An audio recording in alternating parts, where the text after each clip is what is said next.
man.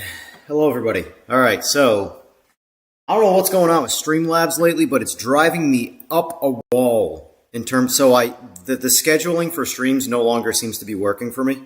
So basically, I'll schedule a stream, and you'll go to that stream, and guess what? When I actually go live, it just creates another stream. So the scheduling right now, at least on my end, is broken. So let me delete the old one.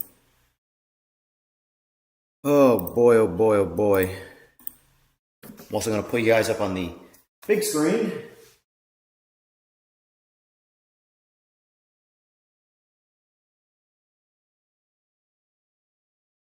Pretty sure the guy just got here too.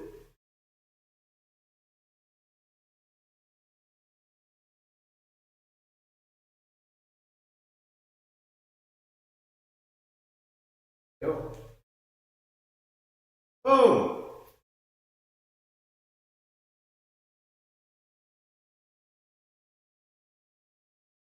Live chat. Here we go. You're wondering what I'm referring to. Let me move this.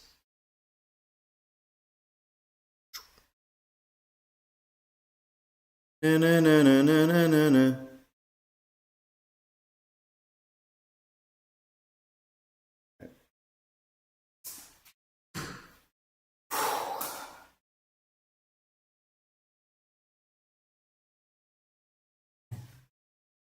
Let's see.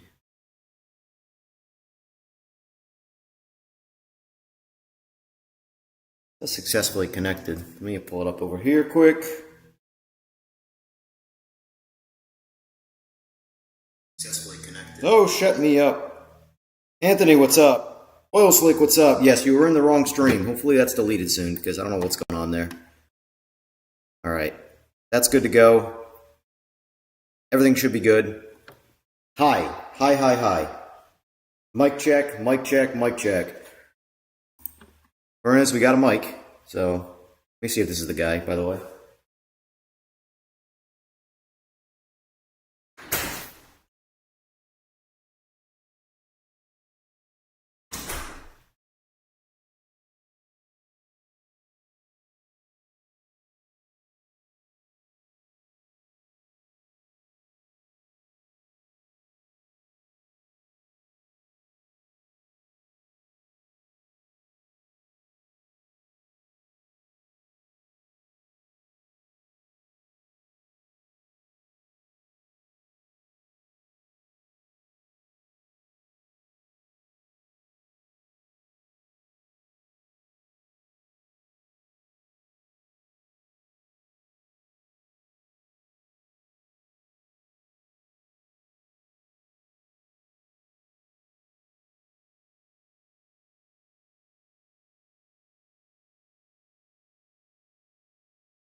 Good.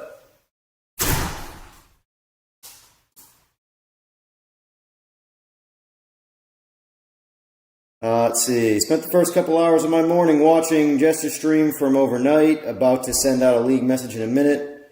Blah, blah, blah. Ready to have some racing. Yes, sir. I'm debating if I'm going to race tonight or if I'm just going to spectate it and cover it. I'm down either way. It's what? GT3 Imola? I forgot.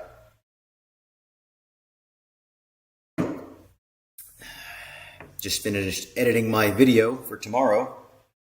Tomorrow's D-Rop. Surprise D-Rop. Get this open.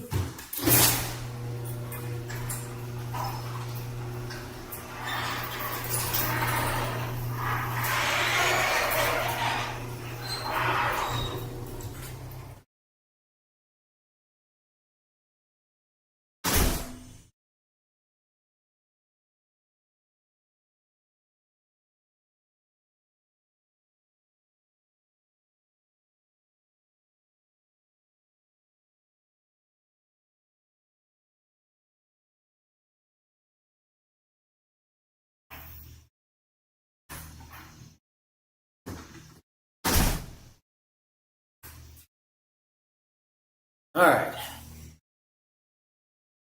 Did you learn anything new about PMR in the stream or what? These things, what's going on here? Interesting. Is the game still awesomely stable? And everybody's having a great time?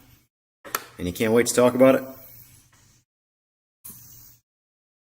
Let's see if this guy needs some help quick. He's a younger lad.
Got the B-52 flying above. They're coming for me. They're coming for me. Nope, nope what? What do you mean nope? Everybody's having a great time with PMR. What the hell are you talking about, sir?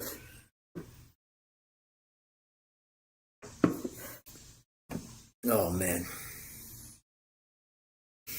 Gotta get myself in race shape, physical with race shape. I lose about 20 pounds.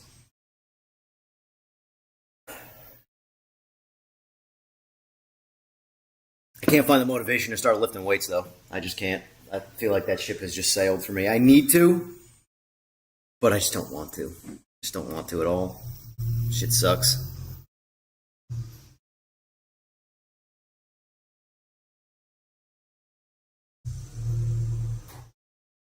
Let me share this link to my actual motorcycle page. Close Facebook. Yeah, this Streamlabs shit is really pissing me off with how it just does not upload to the correct link. I forgot my password. Maybe this is it.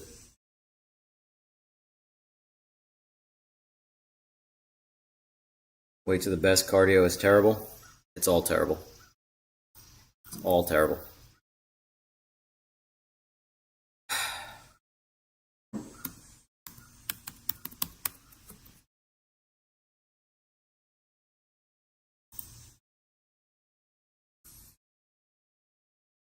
I'm not a robot.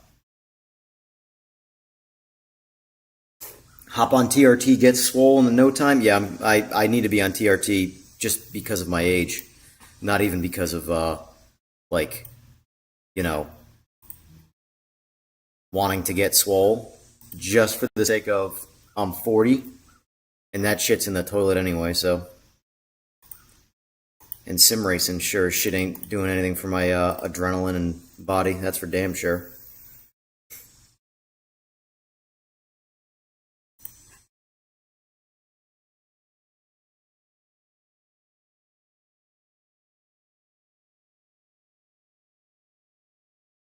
Right, that shit's posted in the Fotchbook. Close. Oh, here come the gnats. Hold on, let's get the fan going here. Gnats are the worst.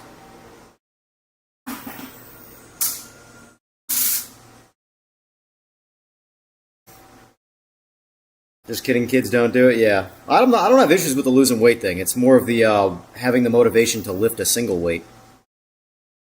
I can lose weight easy. I'm pretty confident in my ability to not eat calories.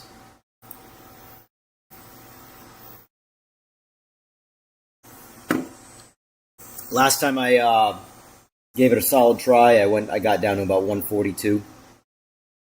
Probably at about 160 right now, if I had to guess. Maybe 165 on the high side. But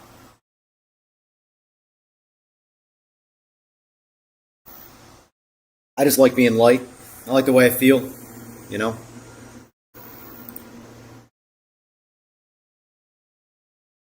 Testing.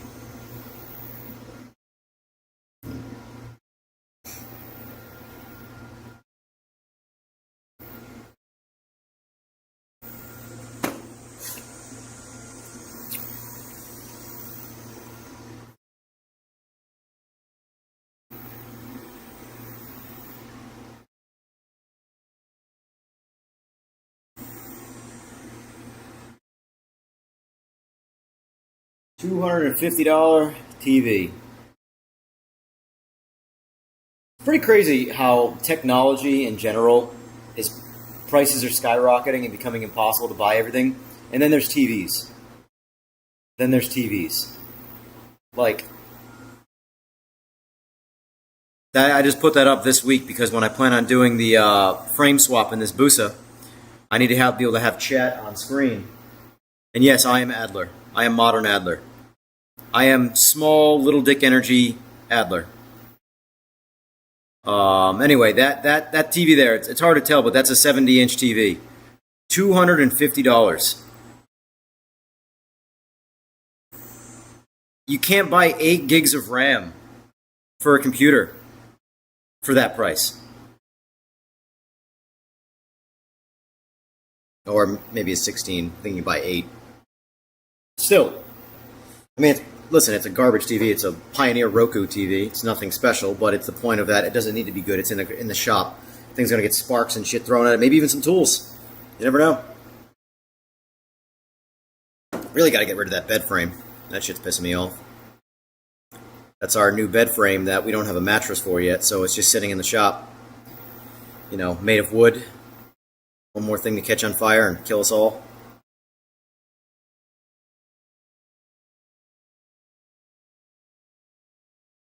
No, it's Pioneer.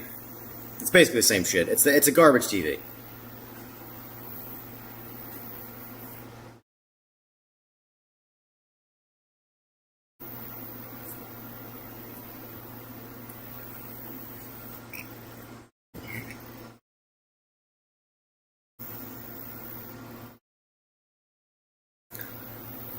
So Slick, you gonna win this race tonight or what? By the way, I told him to ask me for help if he needs it. I'm not just ignoring him. I try to not involve myself with unloading people's bike, though, unless they absolutely need my help, because liability. I don't want to drop your shit. But I also don't want people to suffer, so... Not entirely. I sometimes want people to suffer.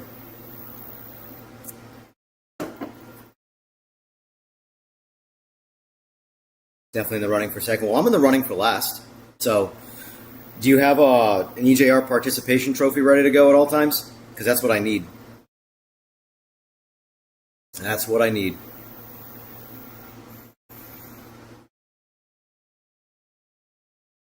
It's funny. The amount of... Do we talk about childish, controversial fucking sim racing shit, or we just leave it alone and talk about motorcycles and fun life and... Let's do that.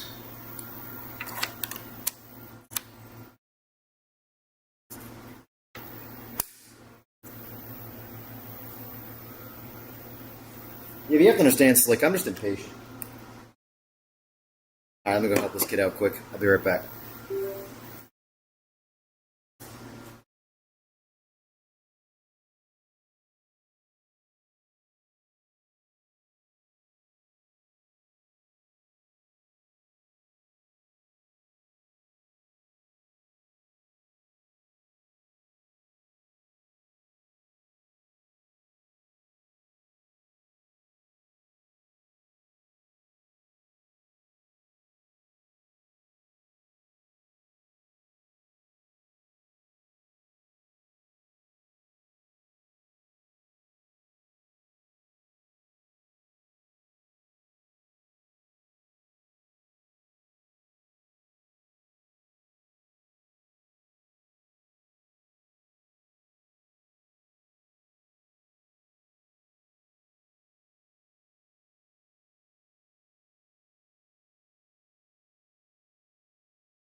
Yeah, pull up too and stuff like that. No rush on them.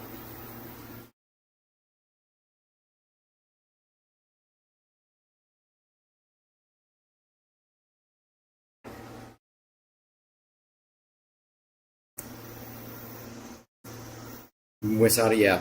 Well, Slick, you're a dinosaur when it comes to that shit. I don't know how you can handle being involved in video games and community of video games and not have Discord. It's like so ass backwards. And by all means, fuck Facebook.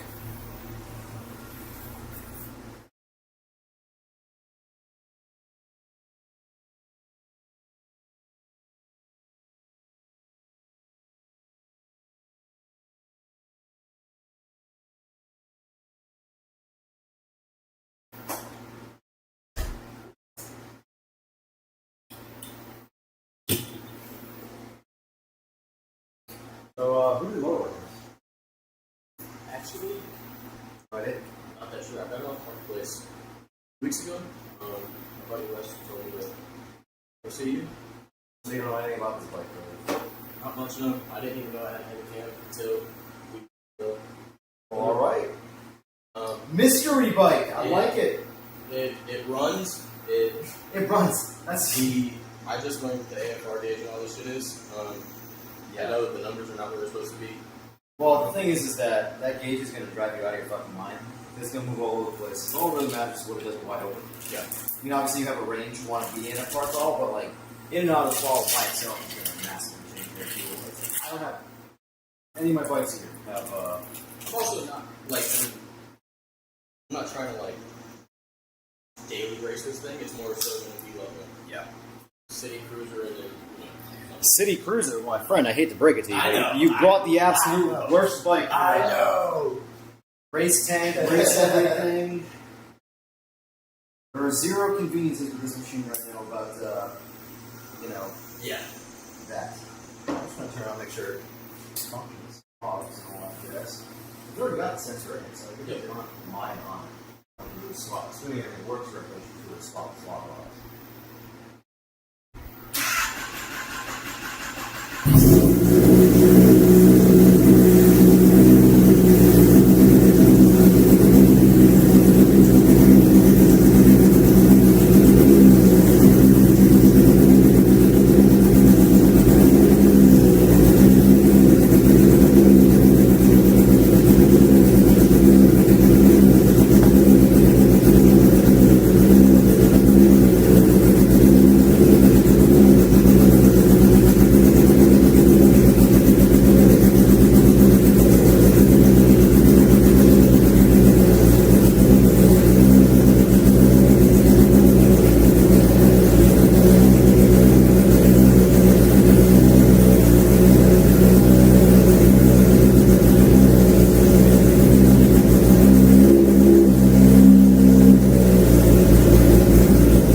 a good start. Oh.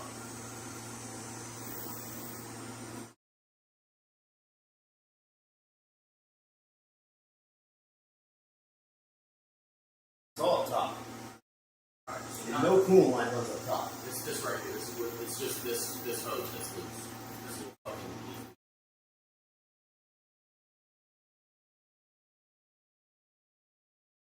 Alright.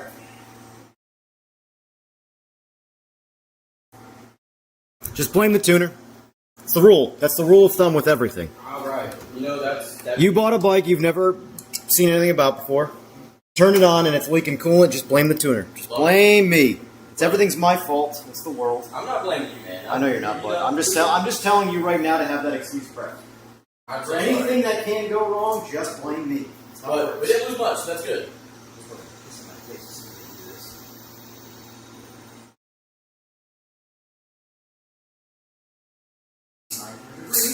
Sorry.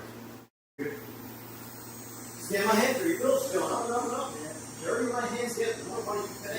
That's my rule. For every time I gotta wash my hands, it's a $20 surcharge. Both of these yours? Oh my god. Is that Both of these yours? Yeah, those are. That one's the question really quick.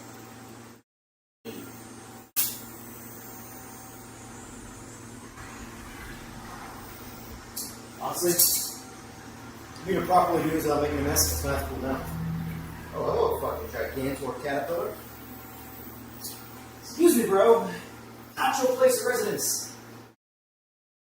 Have a nice day. Because right now the pressure in the system is going to push that hose off. Because I got to walk that hose back. I already know it's wrong. The hose is pushed on too high, and it's just got a little bit of a the nipple on the end of the pipe is just making the rubber hose. It's just I got to reseat it, but now I gotta get it flashed for now. Get a bass tune in it. I'm so sorry for the delay. Yep, you're goddamn right. You're sitting. No, I'm just kidding. I don't really give a fuck. I live here, so. Yeah, that's pretty cool, man.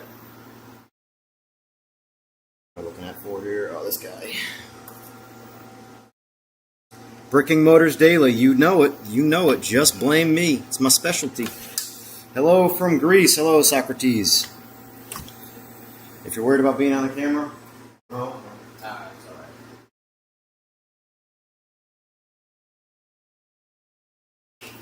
Not to quote my boy Achilles, but I don't want to remember your name anyway, so yeah. It's the internet. I'll be forgot by tomorrow. You'll be alright. You'll be forgotten by about 15 minutes from now.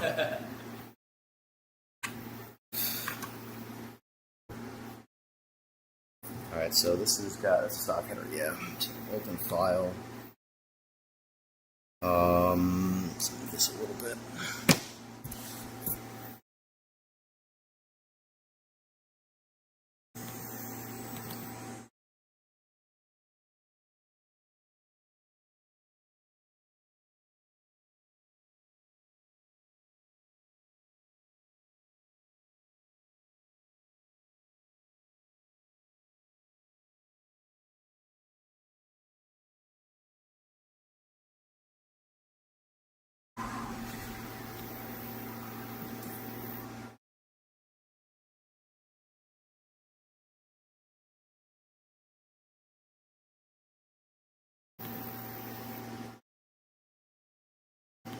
Slip on, file, save.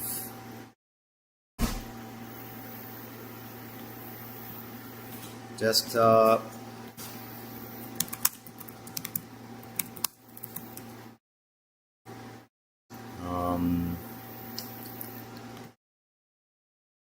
Save the fuel cut. Quick shifter's not going to be on for any of the tuning, by the way. Alright, hopefully this thing flashes because I've been having a lot of problems with flashing these ECUs lately. Aggravating. So, key on. Right ECU. Key off.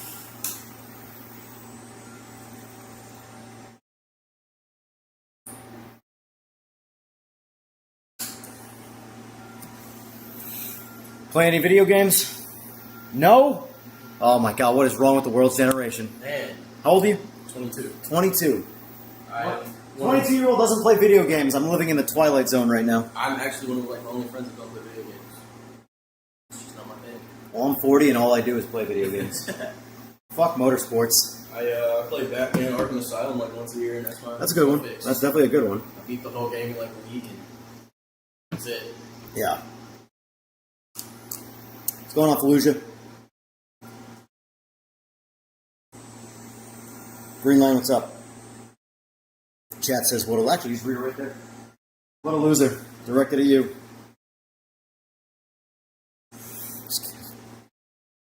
By the way, part of doing business with me is I get to talk shit to you like the whole time. It's okay. That's Yeah. what I like. I'm just letting you know. I'm just letting you know. There's no, I don't want people who don't talk shit to me. there's no safe space. I like that. You're going to basically show up here, you're going to give me money, I'm going to talk shit to you, and you're going to leave. That's basically like my specialty.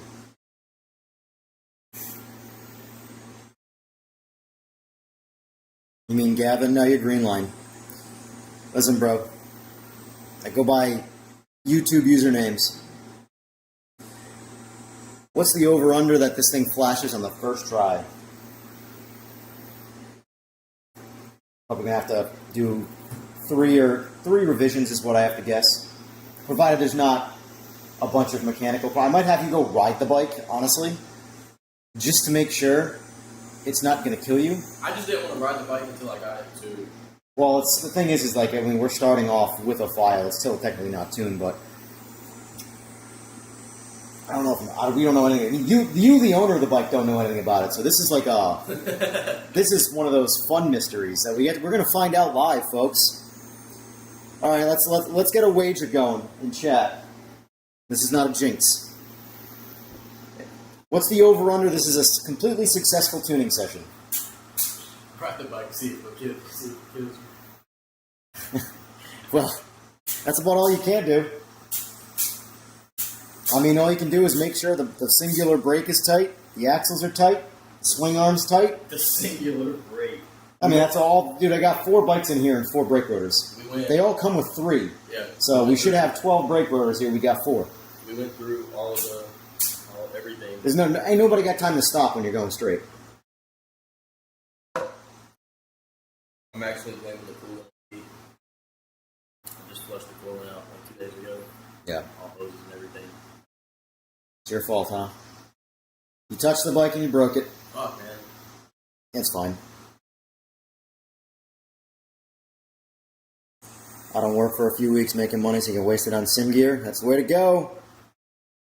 I'm friggin' back on not back on it, but I'm playing it again. You know, controversial topic, EJR does something. So yeah, I've been playing Gran Turismo and absolutely loving the streetcar shit again. I'm sorry, but Gran Turismo does streetcars better than everybody else. Every sim title on the planet drops the ball. Like, not for nothing, folks, but it's literally right there.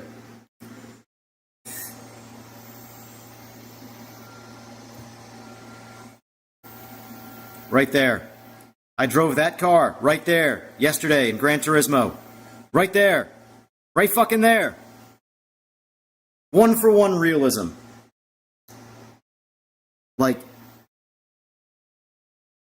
fucking hell. Yes, the game is very arcadey as a game, but the driving experience and the fun you can have in street cars, shut the fuck up what people do. Holy shit. Anyway. Yeah, I heard about that. I haven't tried it out. I've heard, Rob, that it's a massive step forward, the force feedback. That's something that, because I already think that's the best force feedback I've ever experienced, Daniel Kart's on AMS2. So if he's made it better, I'm very interested.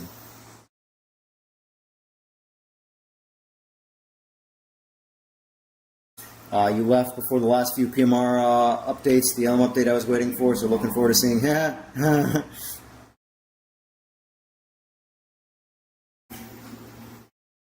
You're looking forward to a PMR update?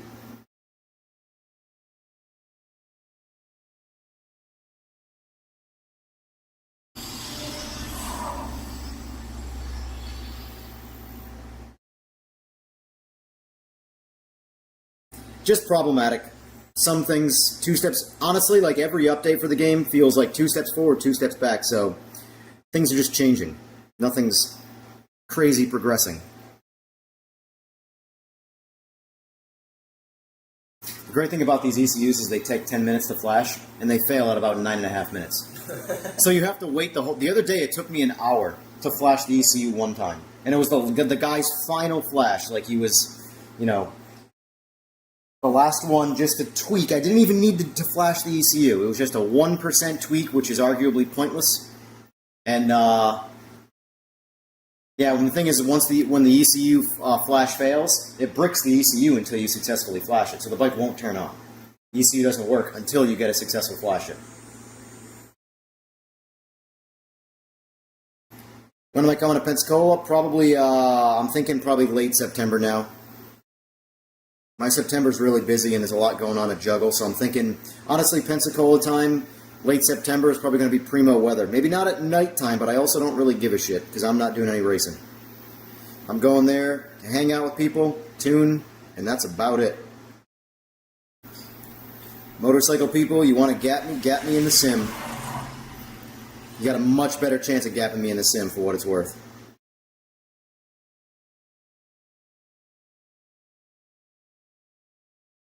A man can dream. Have a good one, Fallujah. Thanks for stopping by. Unless you're a loser like Digi and don't own a PS.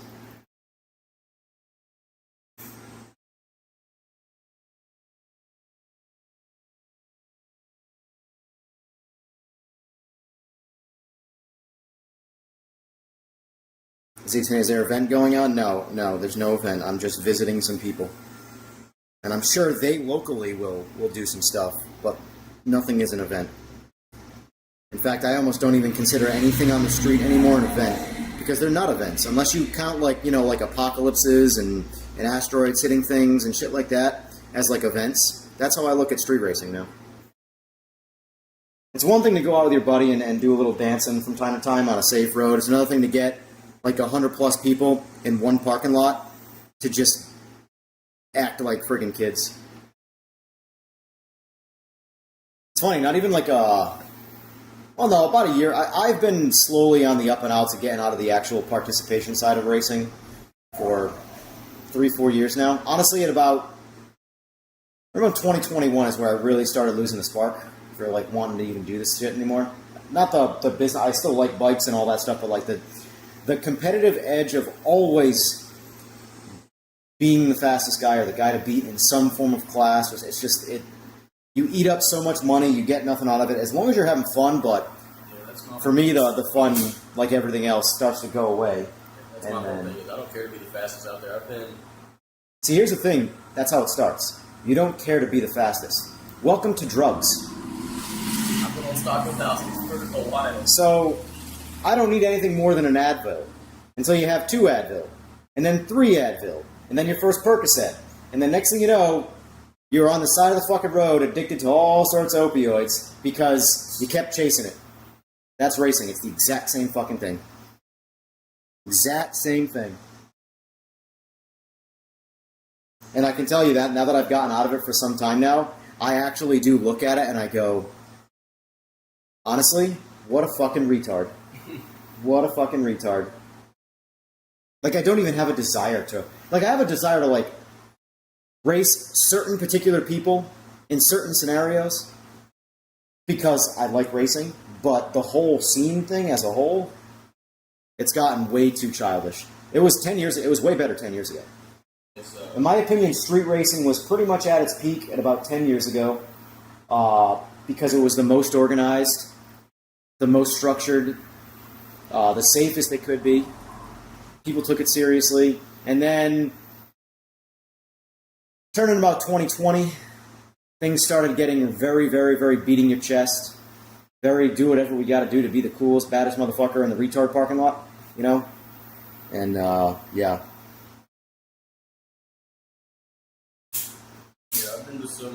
And it was one of those things where it didn't matter anymore, like especially towards the end for me, it doesn't matter if you win or lose anymore.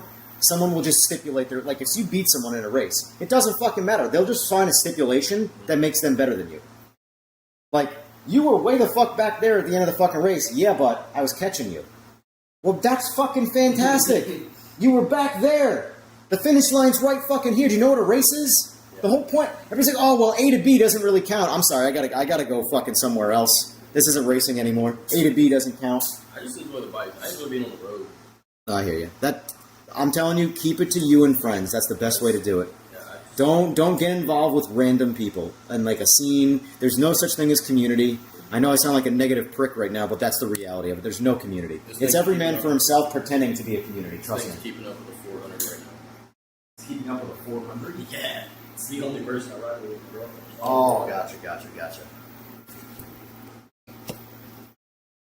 I think she's got me beat though, low key. Depends on the day. Yeah. Any type of racing, you're going to have assholes. The problem is all the assholes appear online and not in real life. Yeah. And like, this is what drives me nuts with like the sim racing shit versus real racing. And yes, those are different things, folks. Sim racing is not real racing. Sim racing is simulation racing. I'm sorry. If that offends you, go outside. But in real life, an asshole on the internet eventually sees you in person. And then guess what? Church mouse. They do nothing. They prove exactly who they are by being a completely different person.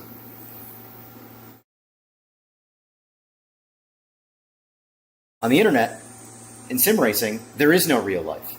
So it's complete alter egos and fake personality. I'm me 100% of the time. People just don't like that, which is fine. I'm cool with that. You see how I'm acting to you right now? You might fucking hate me by the end of the day. But hey, whatever. Hopefully your bike runs good. Hopefully, man. You know, that's all I give a shit about is like, you paid me money, I did my job, you like the job, and if you leave here fucking hating me but saying, hey, he did a good job, I'm cool with that. That guy's a fucking asshole, but he did a pretty good job on my bike. That's all I care about. I really don't give a shit about the whole sensitivity and personality shit. But in sim racing, there is no... It's literally Ready Player One of racing. I don't know if you've ever seen Ready Player One, the movie. I've seen the I think it's the Asphalt 8 game or whatever. What is it? I don't know. The one where they get like drafted to do like the NASCAR shit. Drafted to do the NASCAR? It all starts from them playing video games and they... Are you referring to Gran Turismo? That's it! The motherfucker just said NASCAR. Talking about Gran Turismo. I gotta go. I'm home and I gotta go. Sorry, man. You really don't fucking... You, okay, well, hey, you know what? You're a rare breed. You don't do anything with technology. I really don't, man. You are the opposite of the modern society where they don't go outside, you don't go inside. You stay outside. Yeah, What do you do for a living? I build docks in Midland. I'm out there. Manual labor, that's why. I'm out there from sun up to sundown. Everyone wants to be the sharpest spoon. It's so damn true. Chop is in here. Yes, sir. Rook, I text you back. I don't think I got a text back. You go out of your way to text me, and then I text you back and you don't reply. Way to waste my personal number, sir. Also, if you need a fan switch is right there. So does it have the original fan? Or? Yeah, it's just connected by a switch. Oh, well, leave it on the whole... Well, not when we're flashing, but when you're riding it, leave the fan on the whole time. Because a fan is like... The bike can run ice cold the whole time with the fan on, and you can overheat it with no fan. But these things are super... Yeah, it runs hot as fuck. They are built to be very, very, very one-trick ponies. So it's still hot as fuck, bitch. I also only have like tiny ass gas cans out there. Jeez.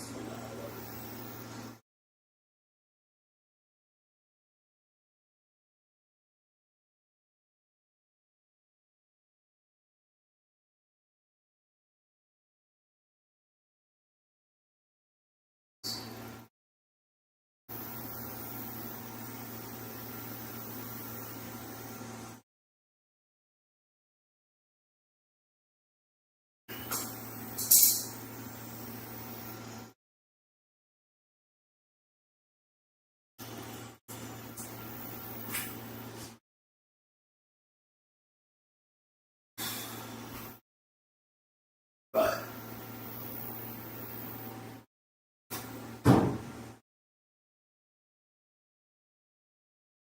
Can I have your personal number so I can delete it and block it? Absolutely. Sim racing is Chinese to him? Yeah.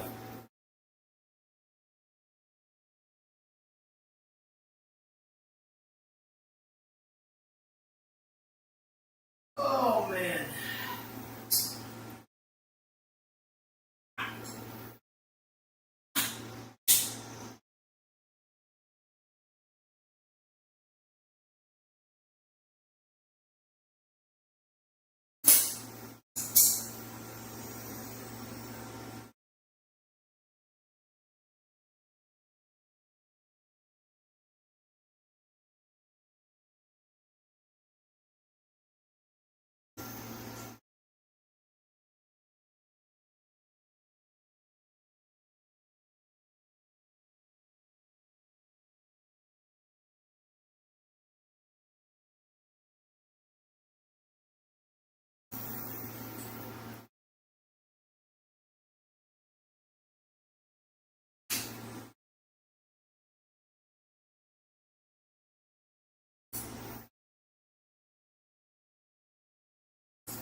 So worst case scenario, we got the ECU flashed, and you came all the way here to do what you could have done with the mail, post office. Nice. So, you know, I'm saying if the bike has issues or some shit like that, you got the flash in, you know, you got that part done. You have what would be a base map. So essentially, if someone sent me their ECU, that's the starting point for every bike. If you're wondering what the difference between the Do you do maps on different modes of the bike? I can. If you ever want to get tuned on race gas, I can put it on a different map or something like that. It's just 93. 93? Just 93. 93 is the best gas. Cheap and free. And by free, I mean, you know.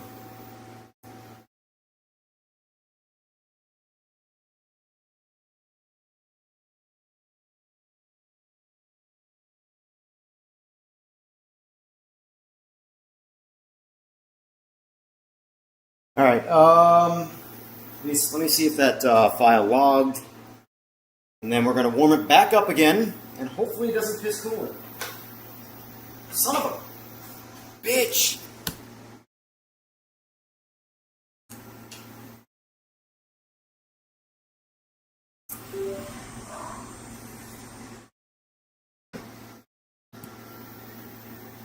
All right.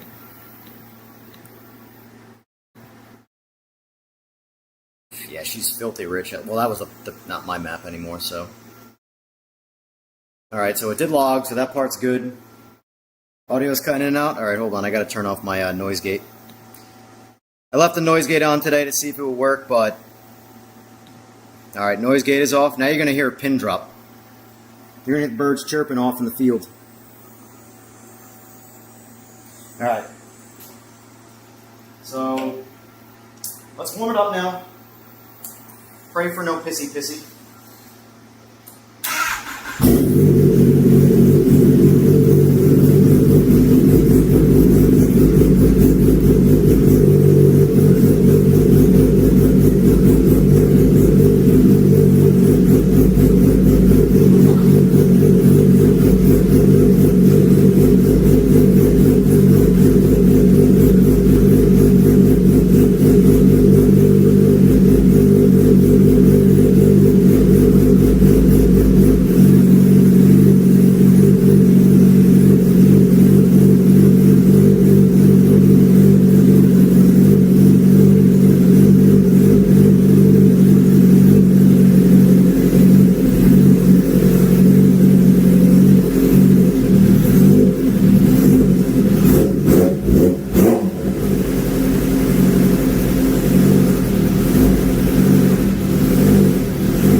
It is a head cam, supposedly, Gavin.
get what I think chews up my floor.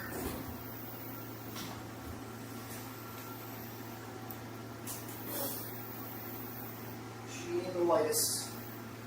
I would also, do you like it to lean over that much? Yeah. Okay. Well, that's an interesting bolt. So it's had a VX6 a couple years ago, and the kickstand pretty much sat straight up, and that bike fell over way too many times, so ever since then I've had all my kickstand. Do you have a cap for this or no? Yes, this right here, this plate that locks in, there's a screw that broke off, so I'm probably not going to use it. Don't worry about it. I'll just throw that for this. But, I'll probably got that back. So I'm just going to take shit down, I guess.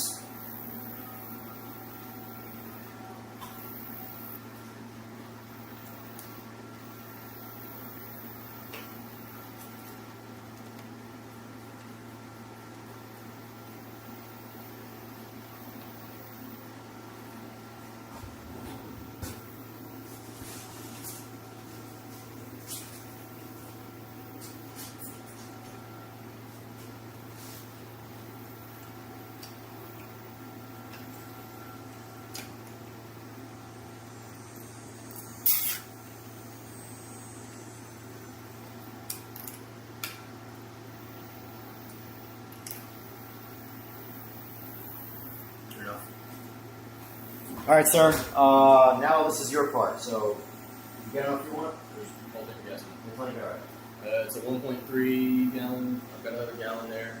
If you need more, I can go grab more. Should be fine. All right. So plan. You're gonna go down there to that stop sign. I assume that's what you think. Where the stop sign is, that road there is 111. You're gonna go right. You go for about 2 miles. We're gonna do this on plowing. Okay, so you're gonna get on the road that you took. That road's 222. So, and at 222, about 2 miles down. Get to 222, stop sign. You can't go any further. There's a field in front of you. You're gonna go right. That's the spot there where you're gonna make your hit. But you're gonna go down the road a little bit, turn around, and you're on the way back. There is a turnaround area at the intersection. Hold on. Show me this on the map, just so I don't All right, show them on that. It's easier than you think. Yeah, I'm quite positive it is, but just it's not looking for.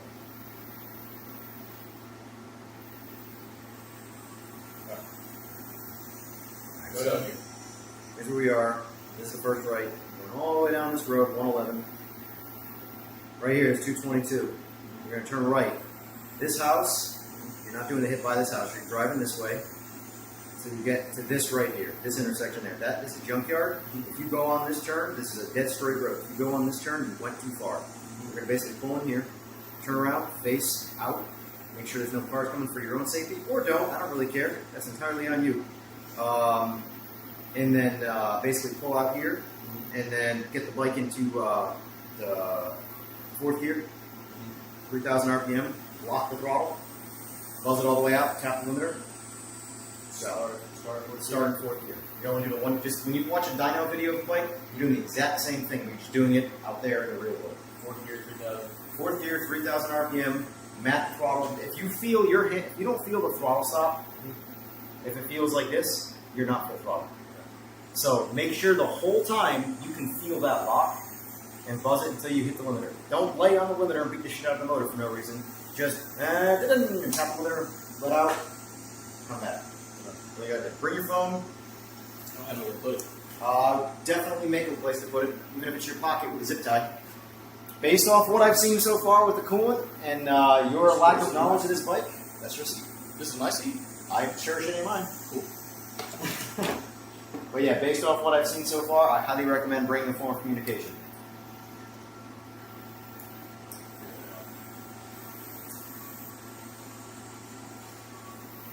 Worst case, put it in your pocket and then just tuck your pocket inside as you like press it against the tank.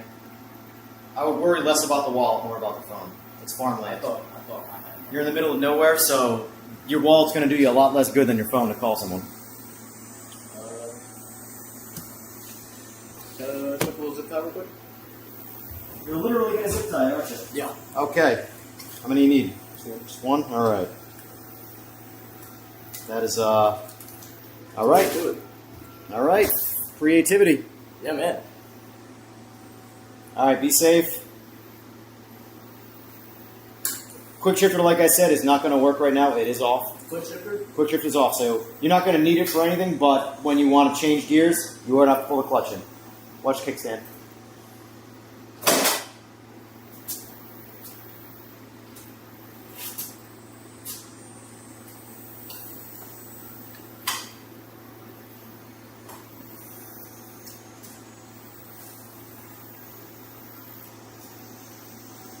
Alright, we're back.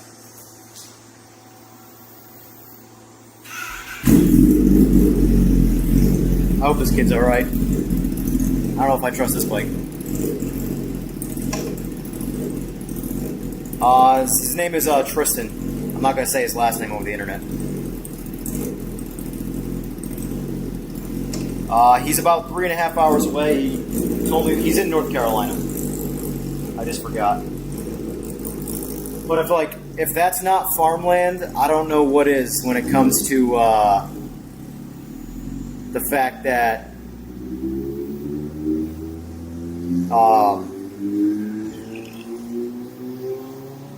he's 22 years old and confused Gran Turismo with NASCAR. If that doesn't tell you I live in farmland, I don't know what does. It's refreshing, admittedly. It is refreshing to hear someone not know what that is. Yeah, the movie where they it was a NASCAR movie where the kids played video games and they did the real you mean Gran Turismo, which has nothing to do with NASCAR? Yeah, that movie.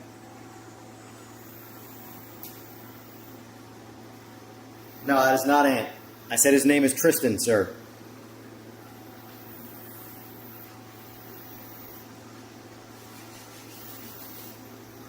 Cooling on the floor. Yeah, buddy.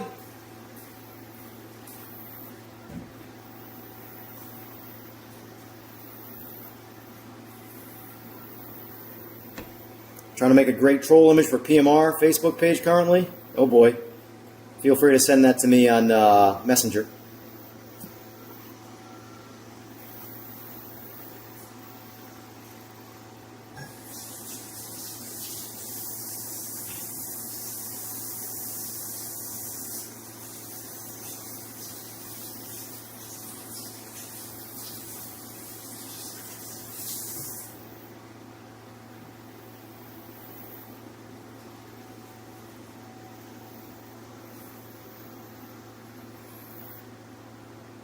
You're dead? What do you mean you're dead, Dimitri? What's going on?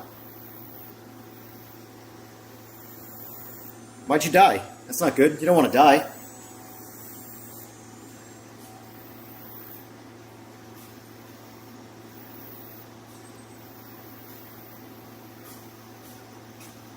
This got fuel in it? No, it is not. Nothing. I guess I can put all that shit away. It's always nice when I don't have to hook up all my shit when someone's got their own. That's usually how I get the dirtiest, although this bike I did have to clean up all the coolant, so. Still got dirty. No avoiding it. Yes, sir. Yes, sir. This is my crib / profession. When people talk shit about me in sim racing, I don't care because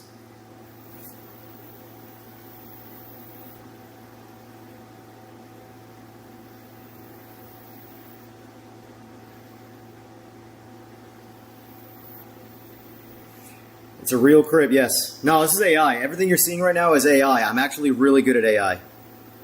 Really good at AI. Like, here's the thing.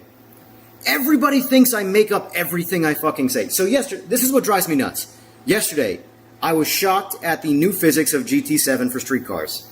Absolutely shocked at how good it was. Because I used a reference point of, let me put this cable over here. Hopefully this kid makes it back in one piece. I pray he does. Pray to who? I have no idea. I'm going to pray to the luckiest thing ever. Alright, so let me see. Zoom in here. Where be me camera? Alright. Figure video. Zoom. Brrr. pan. Right there. See that? Through the windscreen of that motorcycle? That's a Focus ST. Regular car, nothing crazy. Little turbo front wheel drive action. Makes 265 with a tire, nothing special.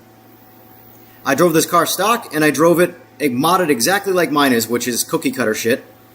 And I was shocked at how legitimate the experience was.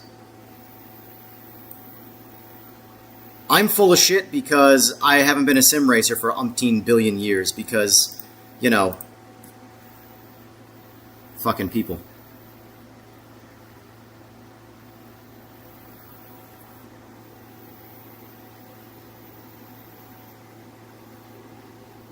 I'm working AI right now. Nice. Nice. Appreciate that, sir. And nobody hurt me.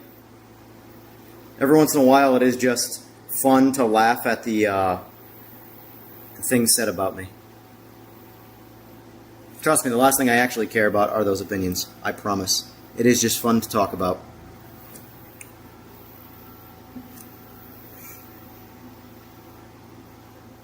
Oh my god, Slick. That is a trollish thumbnail. I like it. I like it a lot. I like it a lot.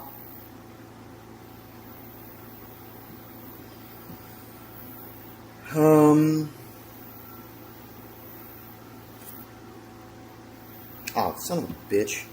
There we go. Just posted it in the group page. Nice, nice. Yeah, that's a good one. That's a good one. Is he racing? Go share it to the Discord, right? That'll be my thumbnail picture. I'll, if with your permission, of course, I will configure that into my thumbnail for my evening stream tonight. PMR tonight, for anybody wondering. PMR tonight. PMR tonight. Got Slick's League race. Still undecided if I'm going to participate or if I'm just going to spectate and cover it. I'll be honest with you, I'd rather cover it. But GT3s in Imola does sound fun. Oh, God, we got to... GTEs, man! GTEs! All this talk about the GT3s in the game. Just drive a GTE and then never talk about the GT3s again. Ugh, kills me. Absolutely kills me. That and the GTs. Watch Disney hit you with copyright? That'd be hysterical.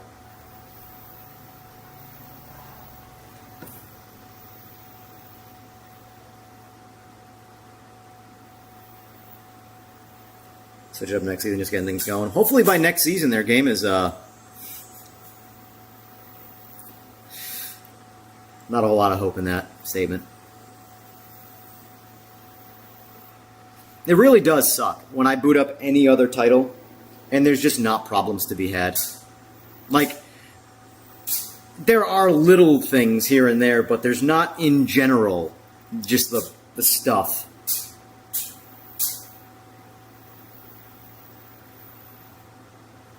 Can you use the clip you sent me for your soundboard? I don't even remember what it was for.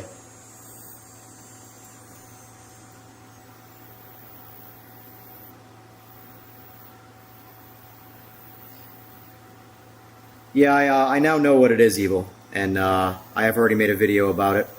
I've kept my opinions about the game out of the video. I talk simply about what that comes out tomorrow in a neutral state. However, there are things that happen in the recording of said video that I don't need to have an opinion on. Just things that happen while playing the game. That I left in the video because I left this. So tomorrow is going to be my most, like, raw video in terms of first experience with said new thing. I didn't do any, preemptive stuff. I just checked it out, made a video, and did some stuff. And I feel like this is the thing. This is kind of how I want to show off PMR. In terms of video creation, live streams are different. But in terms of video creation, I want to leave as much of my opinion out of the video as possible. Obviously, I have to have some level of opinion to speak. But, like, just playing the game and making the videos and experiencing things that happens in the videos and leaving them in, not really talking about the thing, not ignoring the thing that happens, or things, but just letting it ride, acknowledging in the moment with facial expressions, and then carrying on. Trev, it's 550 square feet, my garage. Boris keeps teasing it, yeah.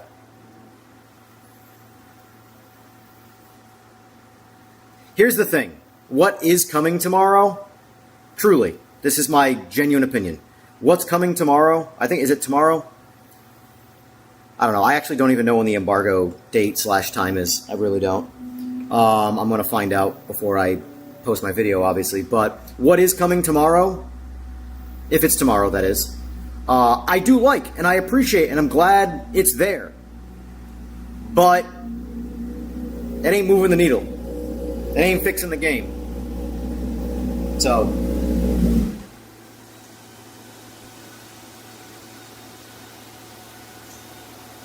shaking his head. Quick stand over here.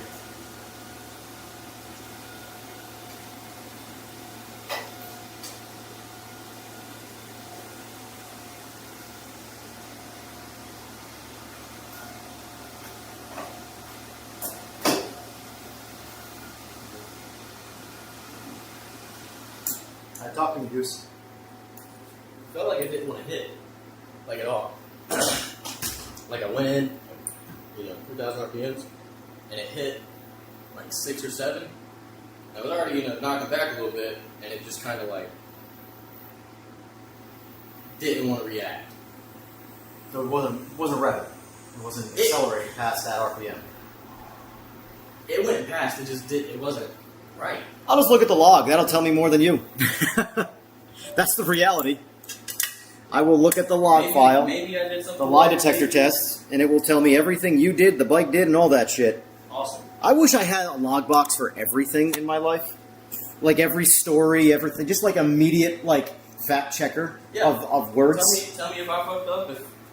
What? Well, here's the thing. I'm already telling you this right now from ZX10 experience. You have an aftermarket tank on this bike, there is a very good chance your fuel line is pinched.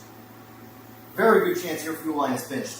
And without fuel line, you don't have fuel pressure. And with no fuel pressure, you don't have any go-go. You just have stop-stop. Yeah, it didn't, that shit, it wasn't normal as I was getting at the beats.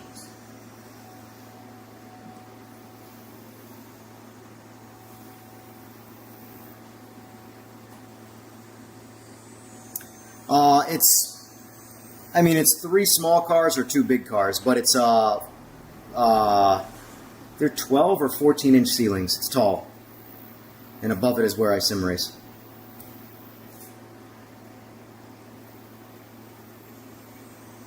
No, width-wise, it's a 2-car garage. But it's got a little nook. I would put 1 car in here, though, if I ever did. Anyway, let's look at this log.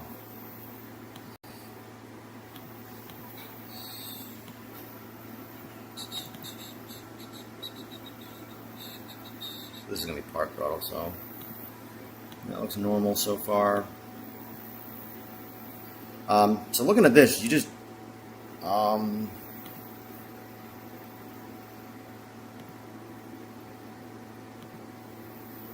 what mode were you in? You're in F mode, so that's not a problem. It actually doesn't matter. This is entirely. So according to that vlog, there you didn't even go wide open. But let me. Like the whole time? Not the whole time, no. On the way back, I hit it, and I tried hitting it twice, and it didn't respond right. It was just wonky.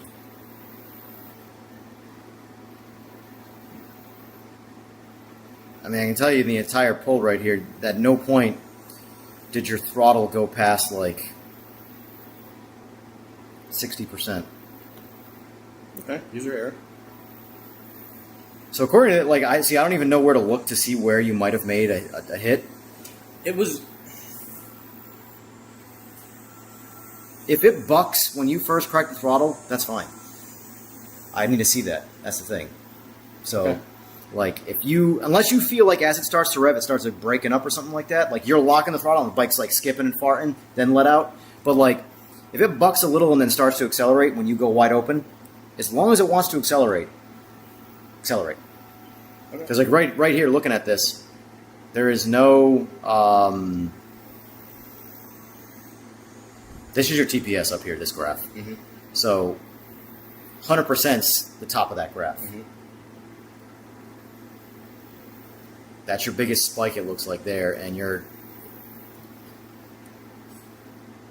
this is like you're starting to coast. You roll into it, but then. Honestly, like, I don't see anything alarming except for you're feeling something on your own. That's where it dropped. That's where I felt it. I felt it. Because I let out as soon as I got into it and gave it some salt. But the thing is the TPS is literally the sensor on your throttle. Mm-hmm. That's your hand. The only thing that monitors is what your hand's doing. So if that goes to 0, that's you chopping throttle. You know, if it goes to 100%, that's you locking the throttle. So, like, let me show you. Actually, let me rule this out quick. Let's go to engine data. Key on. And then all I'm going to do is, so pay attention to TPS right here. Mm-hmm. I'm just going to pull the throttle back. And if I pull up, if it says anywhere between 98 and 100, it's full throttle. Because sometimes the way that it's all voltage, based off voltage. So if it's 98%, it's full throttle. So 100%. So yeah, that's fine. So there's nothing wrong with the actual TPS on the bike. So in this particular instance, this is be brave. Be brave and pull that throttle, and then, like I said, unless you feel the motor start breaking up or doing weird shit where the bike won't accelerate no matter what, and you're locking on that throttle, then stop. But like right there, the only thing I saw that made the bike not accelerate was you going like that. That's the only thing the log showed me, you know?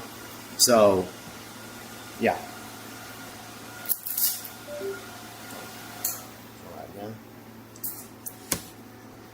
So yeah, like I said, it's going to feel weird when you go wide open throttle in 4th gear at 3,000 RPM because there's no power there and you're in too high gear. But that's the whole point. You want to the whole point is you want to load the motor up and have a slow sweeping pull to get as much data as possible. I'm not going to blow this bitch up though. Huh? I'm not going to blow this fucker up though, am I? No, I mean, here's the thing. I'm not going to say no. Okay. You can't blow it up because I don't know what the fuck's done to this thing, but I can tell you that scenario does not blow shit up unless you have actual problems with the bike. Awesome. You know? But, like I said, if you want to do your own little thing right now where you go put it in 2nd gear and make some, whatever you got to do to feel the bike out to get comfortable on the bike. But I will say, if you're going to look for the log file, every time you go to make a hit, so like you say, if you go out there and do 2, 3, whatever the hell you want to do, when you're going to get the log file from me, key off the bike. Turn the bike back on so it resets the log. So clean log for the 4th gear pull. And if you try to do your 4th gear pull and it fails for whatever reason, you have to let out, whatever. Again, if you want to do another one, key off the bike. I want the log file, the 4th gear pull, completely separate from all of the wide open problem. Don't go wide open. Don't go wide open. I mean, you can test it if you want, but if you go wide open problem in another gear for whatever you're doing, shut the bike off before you do the lock.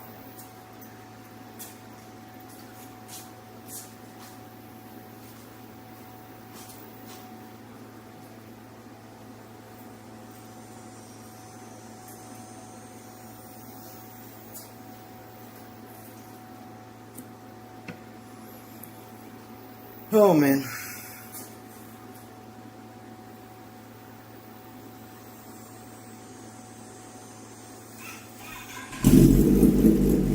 That battery sound on its way.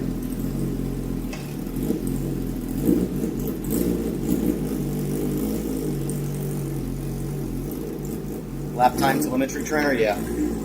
Well, for what it's worth, like when I'm looking at these logs, all the telemetry and shit that people say that I supposedly don't understand all that stuff and blah blah this and blah blah blah that. What the hell do you think I'm looking at when I tune bikes? Like, your words almost mean nothing. Like, respectfully to him, he's telling me, you know, the bike felt weird or he felt something weird, but the only thing the log showed me in terms of that was making the bike not accelerate was his hand.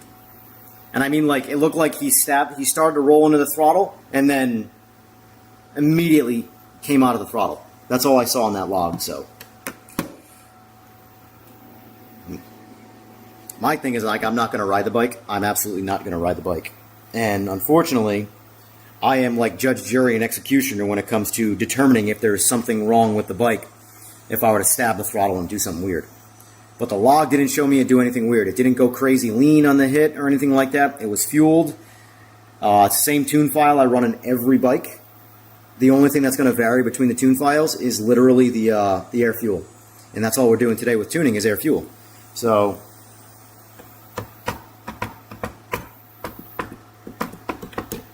I don't know. If you ask me, he's scared of it. If you ask me, he's scared of the whole thing. He doesn't know anything about the bike. He's a newer rider on a not even so much that it's a 1000. It's turned into a race bike, which, don't get me wrong, my bike, lowered, extended, and everything like that, is absolutely, at least in a straight line anyway, far safer than a production bike because they work. Obviously, they don't turn, but that's on you. They turn enough, you know? You just can't go through a turn like you're actually trying to go fast. You go through a turn like a normal person.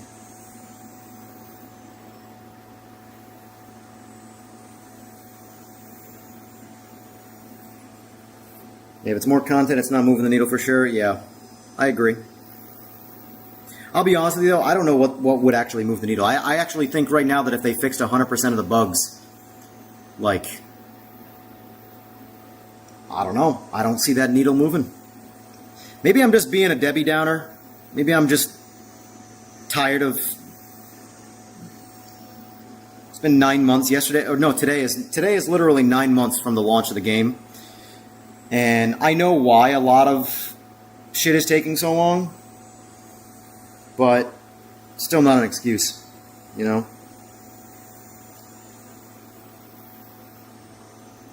They don't turn so American. Straight line motorcycle racing is all around the world, sir. But here's where my ego... Actually, it's not even my ego. It's just the fact, but it's going to come off as ego for all the people who aren't American. But when it comes to straight line racing, Americans just do it the best. So that's why it's like the thing, you know? America tends to get shit on for being straight line racers, but like, it's the same reason where if no one's talking shit about you, you're not doing it right. So, because Americans tend to be the best at straight line racing,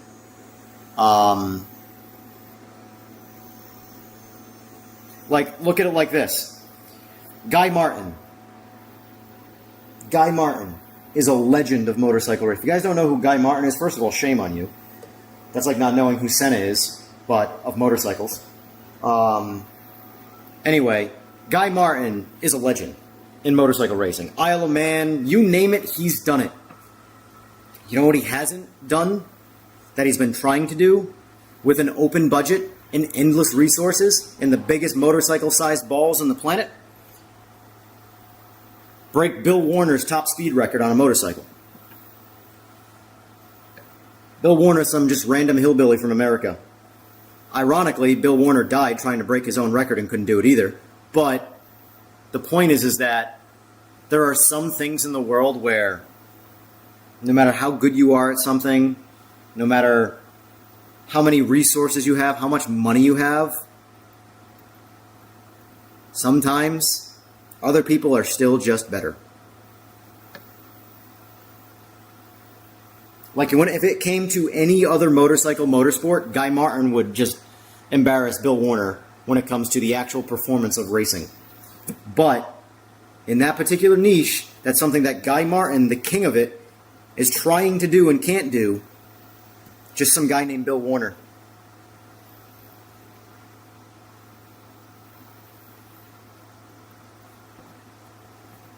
Anyway.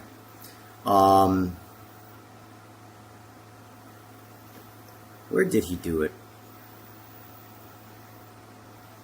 Which, to be fair, I can't remember.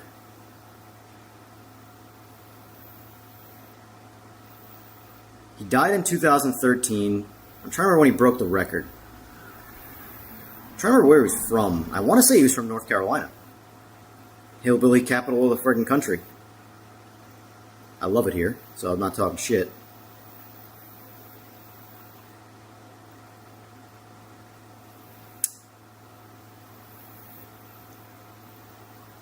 Alright, after breaking 300 on his first attempt in 2011, running 311.9 miles per hour on a 1.5 mile track, which by the way is fast as fuck. Not even just that it's 311 miles an hour, which is already fast on planet Earth, and to not be jet propelled. He did it on a 1.5 mile track. That is not a lot of distance. So it accelerated its ass off too. His goal was to break 300 miles per hour in a single mile. That's so fucking fast. So for reference, my Busa does about 220 in a mile. 220 to 225 in that range. He's trying to do 300 in the same distance. And ironically, the bike probably had 4 times the horsepower as mine to do it. That's how much more power you need to go through the atmosphere. On July 14th, 2013, while attempting to break 300 miles per hour in a single mile at the Loring Timing Association Land Speed Meet, Warner lost control of his motorcycle at 285 miles an hour. His motorcycle veered off the course and struck a 6-inch concrete landing light pedestal, and he was thrown a great distance. Warner was conscious after the crash, but he was pronounced dead at Cary Medical Center in Caribou. That's not funny. To say the medical center. That's the part that was funny, but not the fact that he died. He had achieved 296 miles per hour in a mile at the event in less than optimal conditions. The point of that was that the gangster of Guy Martin, the king, the absolute king of Isle of Man, has been trying to break that record and can't do it. And this was something that was done 15 years ago. I'm just tuning one bike today, hopefully. I hope we tune this bike today. Imagine if I was able to get Guy in a podcast, right? Unfortunately, I am off that man's radar.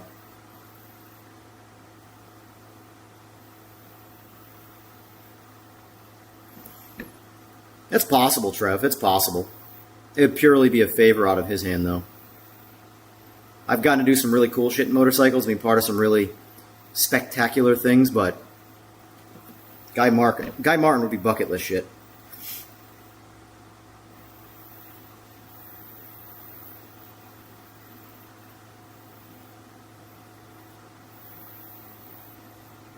It's getting more popular in the UK at Santa Pod now. Drag is brutal. New crankshafts after a pull or two. Yeah. Probably running nitro. Nitro does a lot of damage really quick.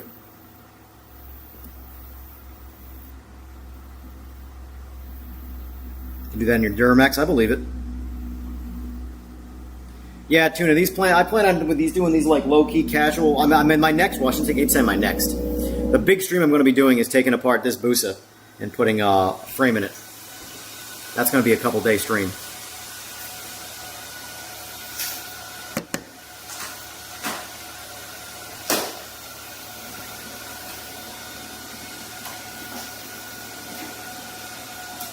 Make out. Huh? I see what you're saying. What? Wind, it just feels. It just feels off. Like it doesn't feel like a normal. Like it doesn't accelerate the way a normal bike would accelerate. You're starting in 4th gear at 3,000 RPM. Like in any gear, it just wants to like it wants to bite it like 4,000 and then just like. Let's see.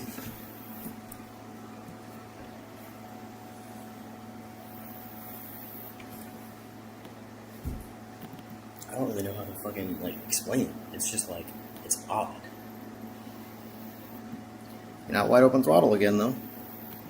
I promise, dude. I saw 16,000 RPMs. You might get to. Well, first of all, you should be nowhere near 16,000. Rev limiter's at 14.5. It was 16. There's no way. Rev limiter's at 14.5. It wouldn't be able to go past that mechanically.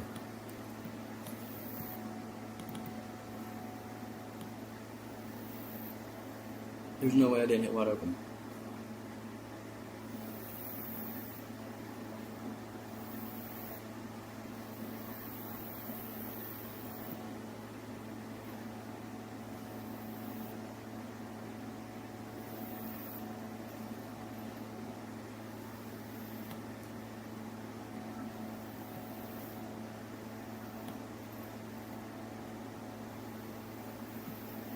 Alright, so you hit wide open throttle there briefly, but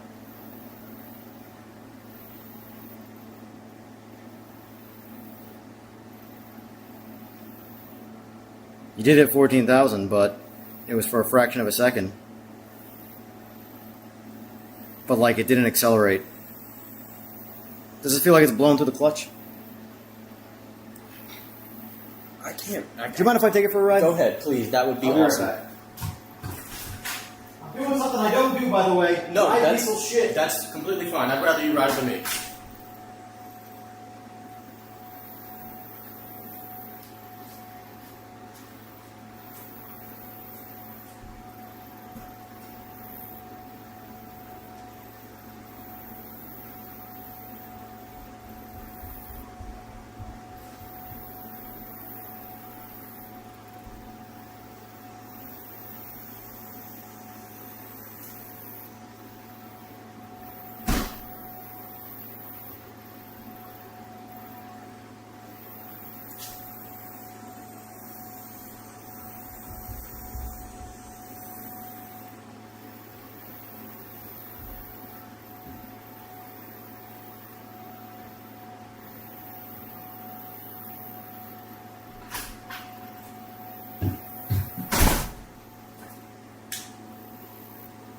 I don't know if I'm just like not used to race bikes at all.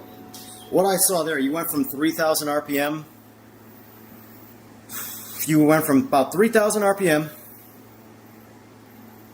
to 14,000 RPM, and you skipped just about everything in between, which is like you free revved it. If you're in gear, which it is, and you're free revving, most likely going right through the clutch. Clutch isn't doing shit. So you'll feel it'll rev up real quick. Like the time that took you to accelerate, does this thing make 2,000 horsepower? Because the time you went from 3,000 to 14,000 is like a fraction of a second. It's slower. So actually, hold on, it's not a fraction of a second. It is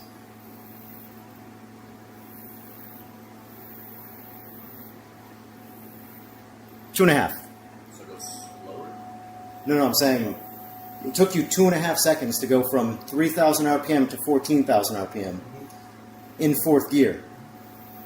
That takes about 20 seconds to actually do. You did it in 2.5, which means it didn't put any power down to the tire. It just most likely blew right through the clutch. So it was like you were...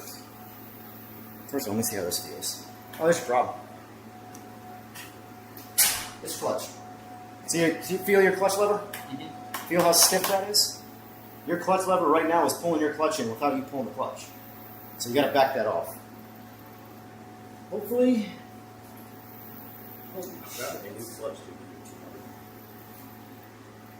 Not for nothing.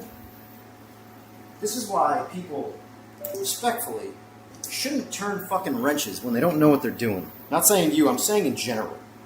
Like, this thing is... Your clutch is disengaged right now. Because the clutch lever, because the adjustment is so tight, it's pulling, I guarantee you.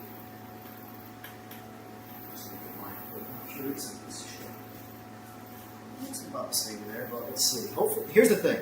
The problem with something like this is that this is a quick fix, provided you didn't completely kill the clutch already from riding it like this, you know? Dude, this is fucking ridiculous how tight that is. Where's my glove at?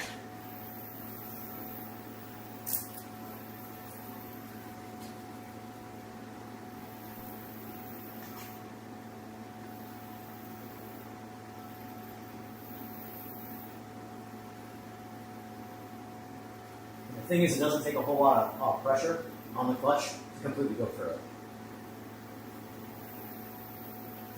Yeah. The fact that I'm loosening it this much, and you always will feel my clutch. See how there's slack right there? You need to have slack. If you don't have slack before that pull, you're pulling on your clutch. Right here, dude, the fact that I backed it off this much already, and I still don't have any slack. Did you do this or did someone else? Someone else did. This is the type of shit where like I worry about the motor. Like motor work. You know? Alright, so we got slack. See how you have slack now? That means we're no longer pulling on your clutch. Good enough to ride it. Do the exact same thing if it still feels weird. Hold on, I'll just check it quick. Please. If I die, I die. Tell my wife who you don't know who is not home that I love her.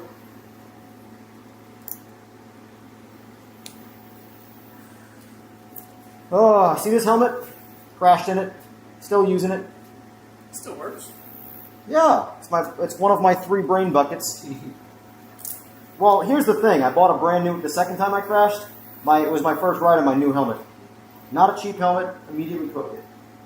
I'm not going far. I'm just going to stop the throttle. I'm more worried about losing the fight. I'm being honest with you. So, Just UV shit.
I told you I fixed it with that.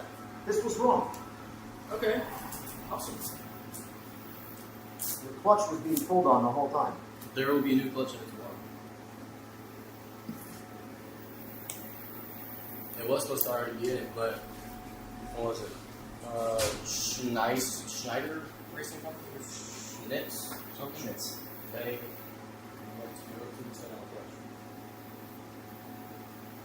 Well, let me clear all those log files because they're all junk. And then go out and do what I fucking my own recipe here.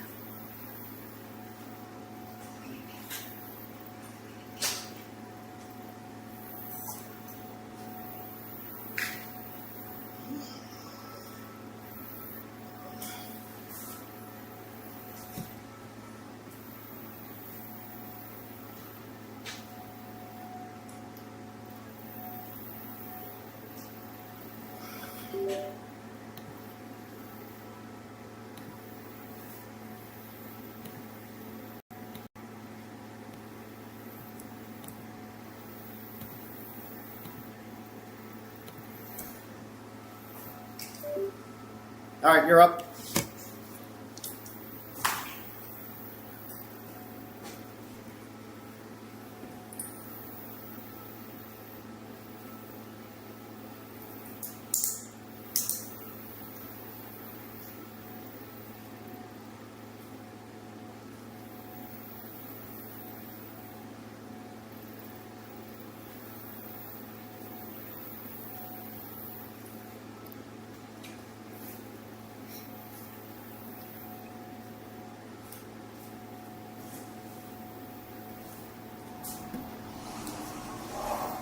But yeah, same thing now. Fourth gear.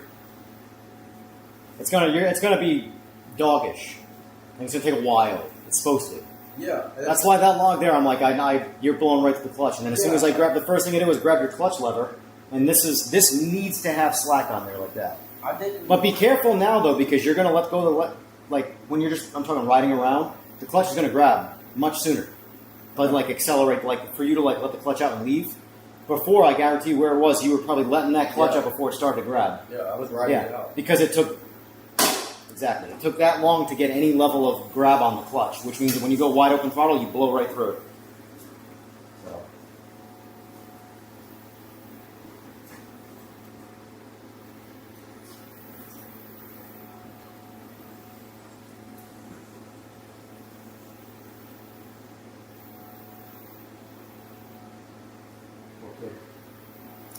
He's learning, folks. He's learning. So, does anybody... There you go. What'd I tell you? Told ya!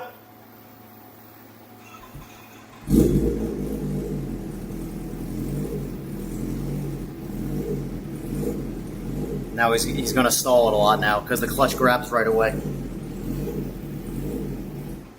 All right, let me go help this kid.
All right, let me catch up on some of these comments here. EJR's tune burned out the clutch. You never know these days. No, the clutch lever was dragging hard on it. It's like driving a car around with the clutch pedal halfway pushed in, and then when you go wide open throttle, it blows right through it because the clutch isn't fully engaged. 250 off the tune right now. If anything, it's $250 more. Sounds to me like I'm turning wrenches. Yep, always the case. Call dibs on TBN. I'm glad you're all banking on me dying.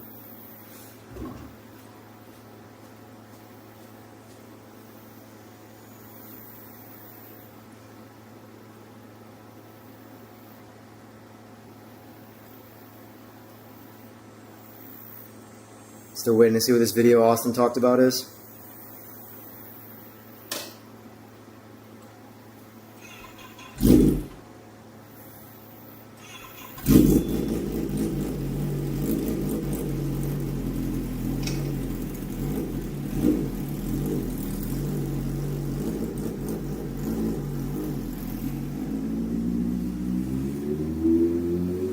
Yeah, Josh, you should probably change the oil and change the clutch.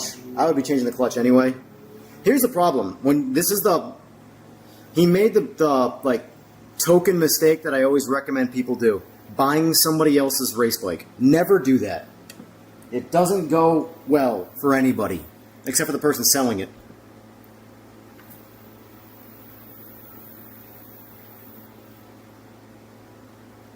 Do I think there's such thing as too light of a bike? Yes. But it all depends on the power. It all depends on the power.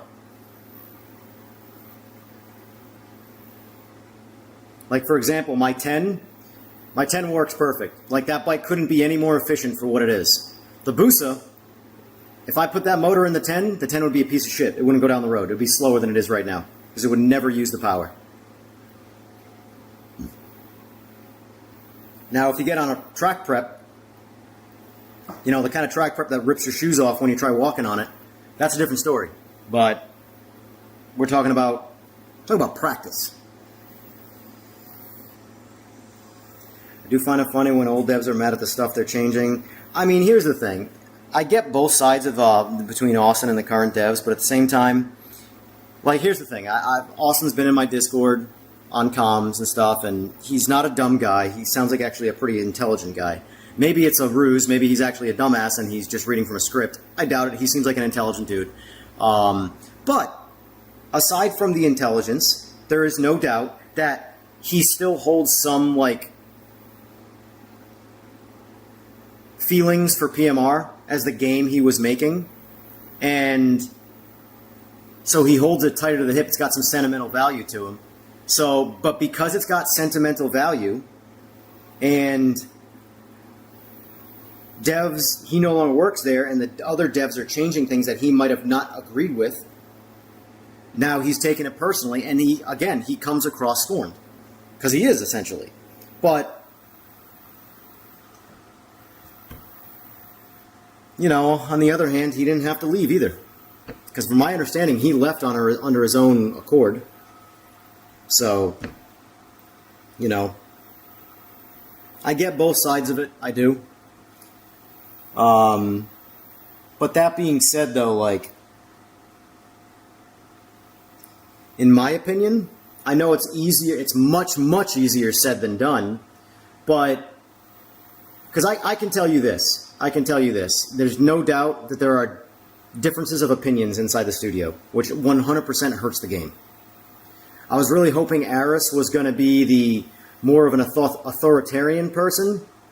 Then I had the feeling he might be too nice of a guy, Aris. Like, that might be his genuine flaw as a person, Aris, is that he's too nice. Because you're going to, as the lead creative, right, you are essentially the dictator when it comes to the direction of the game. Aris's position, Austin's position, and in that regard, you are the head honcho. Even though Kevin is above them, Kevin's more of a political party than a game creative party. So if you are the CCO, which is what Aris is, which is what Austin was, you command people to do things. As a boss, sometime you got to be an asshole. Exactly. I'm an asshole and I'm my own boss. I'm a dick to everybody.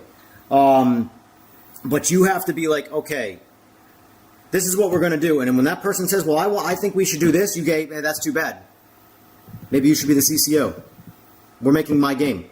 I'm the one with the direction. Because at the end of the day, there is a reason why there is an expression called "there's too many roosters in the hen house." PMR is a victim of that.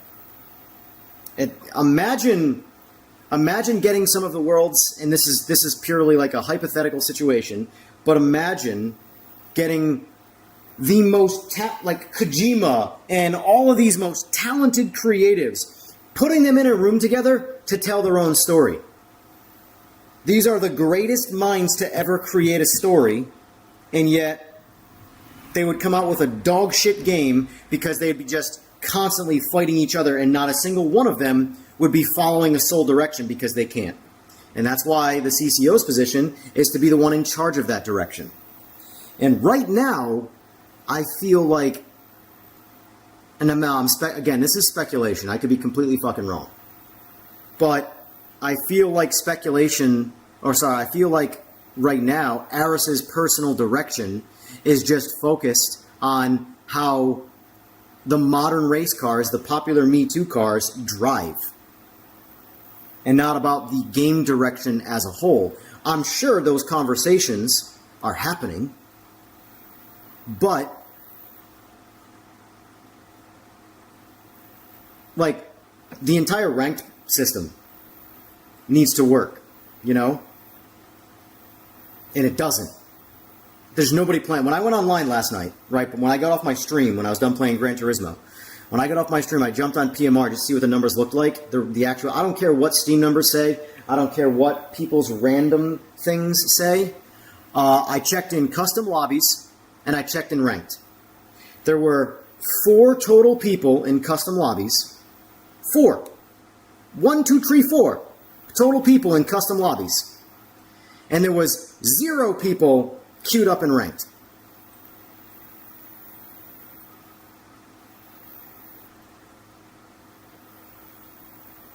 I don't need any other metrics than that.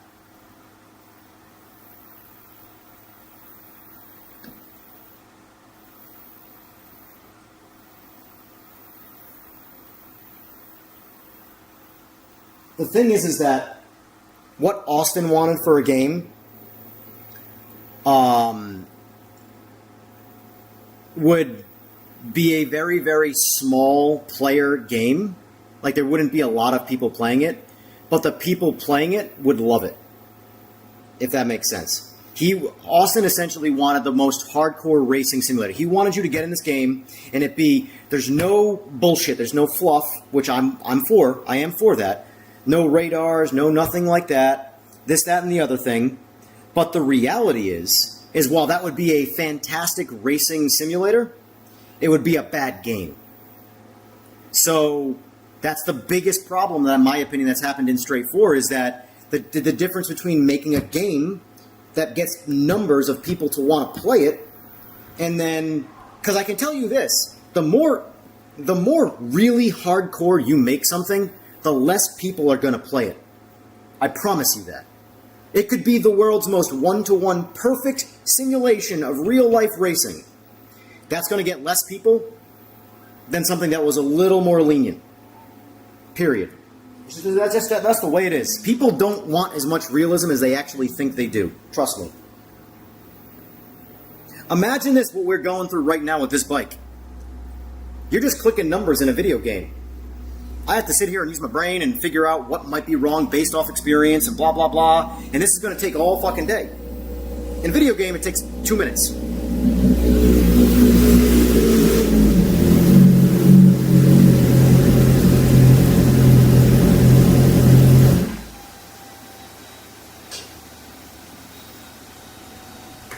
Moon's okay.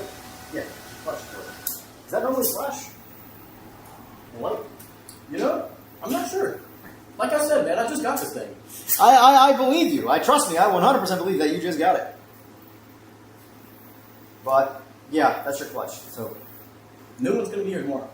Huh? New one will be in the bike tomorrow. Well, I mean, the reality is that the clutch is probably fine, provided the clutch wasn't already hurt, and then that just happened. But like, here's what I can tell you: that there, you're gonna want to change your oil for sure, because all those clutch fibers.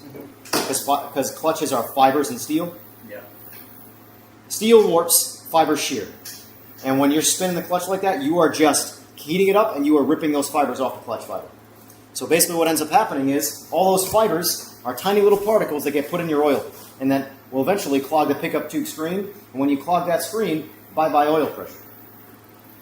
So that changed everything. Yep. I know. As soon as I adjusted that lever, that's why I was like, fuck it, I'll drive it just to make sure, ride it just to make sure, but I knew that was fixing it.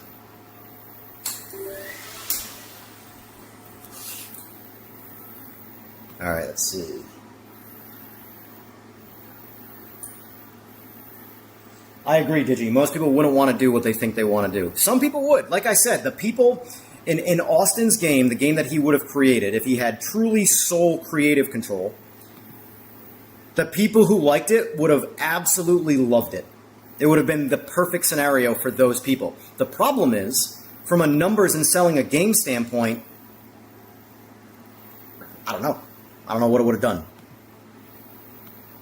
Look at that, sir. We got our first log. Oh, man. It only, 2 hours. yeah. 2 hours, and guess what? I ain't getting paid any more money. I'm just giving you a hard time. I'm just giving you a hard time. See, this is part of my charm and my allure. Allure is that I make you regret this. And then when you go race the bike, you go, okay, I guess I'll go back. Yeah, I learned that from a really good friend of mine who was a total piece of shit and an asshole to everybody. And like they would be so mad they would end up throwing shit at him, and they would storm out, they'd get arrested, whatever the case. And the last thing he would always say to them is, "You'll be back." And guess what? They always fucking came back. You want to know why? Because he was better than the rest. And while it is douchey to be like that, guess what? When you're really, really, really, and I'm not saying this isn't me projecting me, this is me talking about him. When you're really good at something, you can kind of do whatever the fuck you want because you're just the best at something. yeah, that's why I drove 3.5 hours to be here. Oh, like I said, I wasn't trying to say that to project myself. No, it's all right, man. You did it. But my point though is that that's how my buddy was, and he's basically like, listen, don't take shit from people, run your business, just be good at what you do, and you'll stay in business. You might get less because there are going to be those people that like, you know, they're thin-skinned and they can't handle the abuse, even if it is gentle abuse. But yeah.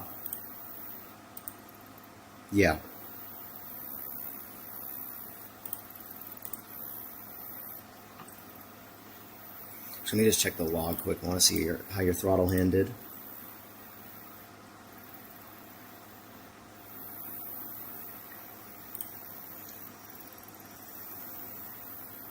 Oh, never mind.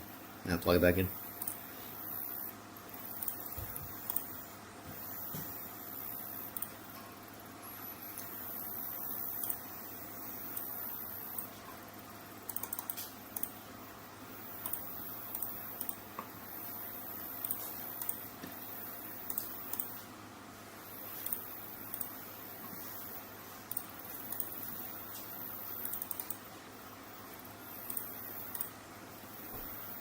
I'll catch up on comments in a second. I just want to make sure I don't distract myself while mapping here. 11,000 at 2. So I'm going to go ahead and say it is actually a head cam bike.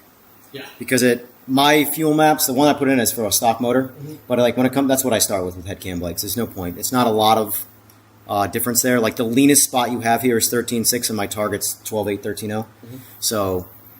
but the point is that my map runs on the richer side because it's a mail-in flash, and I don't know what people's doing. I'd rather their shit be slower and richer than slower and leaner, because leaner will break shit, rich is just going to be slow. But in this case, your bike's lean the whole time, and it has my map in it, so that tells me it actually does have some motor work. Motors are really simple. They're air pumps.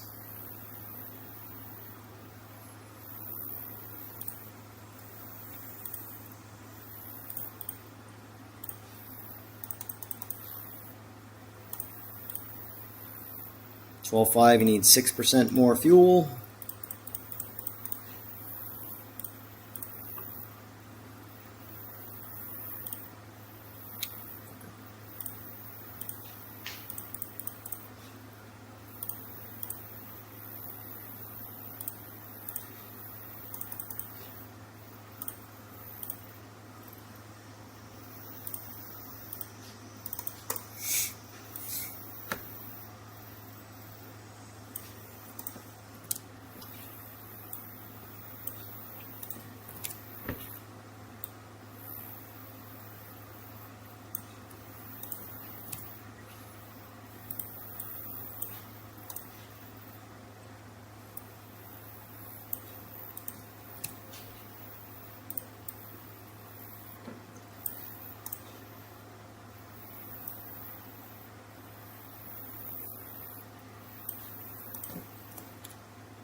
Alright.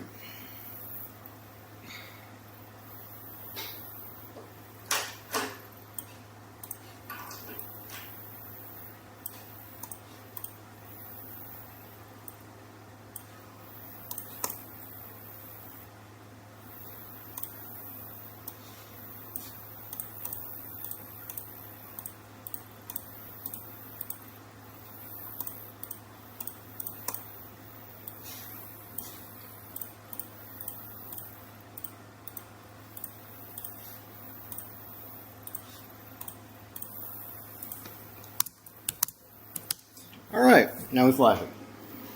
So, over there, because I'm going to pull it all the way in. Oh, fan died. It's only like I have 800 more Milwaukee batteries to choose from, though.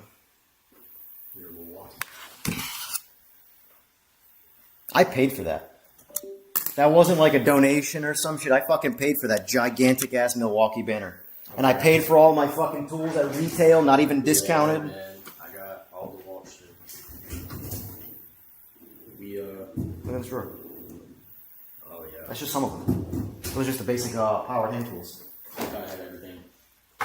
Dude, every once in a while I look at like their catalog and like, hey, what's coming out this year? Fuck! What's going on at this tool expo? Fuck! Need that. I don't even need that thing, but goddamn, I need a chainsaw to go cut some like branches somewhere. I'm sure I do. Somewhere. We'll figure it out.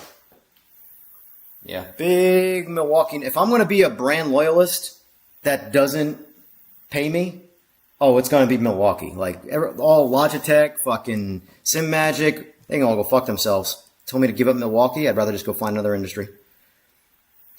All right, sir, here we go. Bing, bang, boom. Right ECU. Suck on my deek. Keon.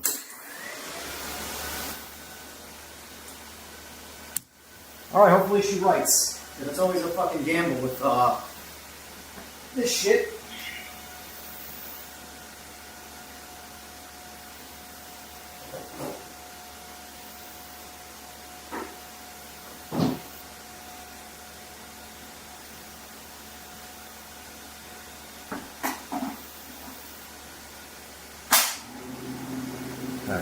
All right, time to read some comments here. What do you got? What are you shit talkers saying?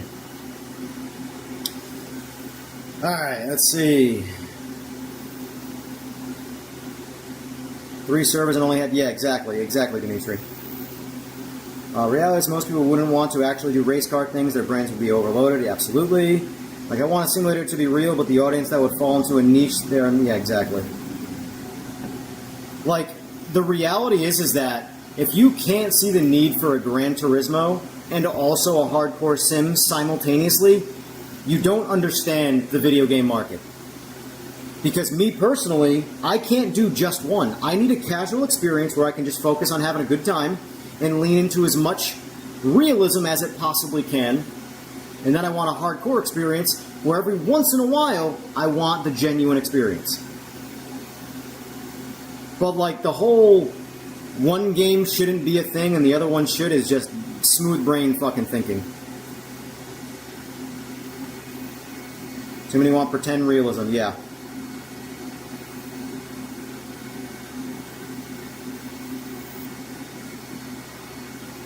Numbers would be the same as those who want PMR to not have GT3 4 element. Exactly. Top speed was ass, yeah. There's no doubt that the LMDHs in particular need work. That thing's needed work though since day one though, that's part of the problem.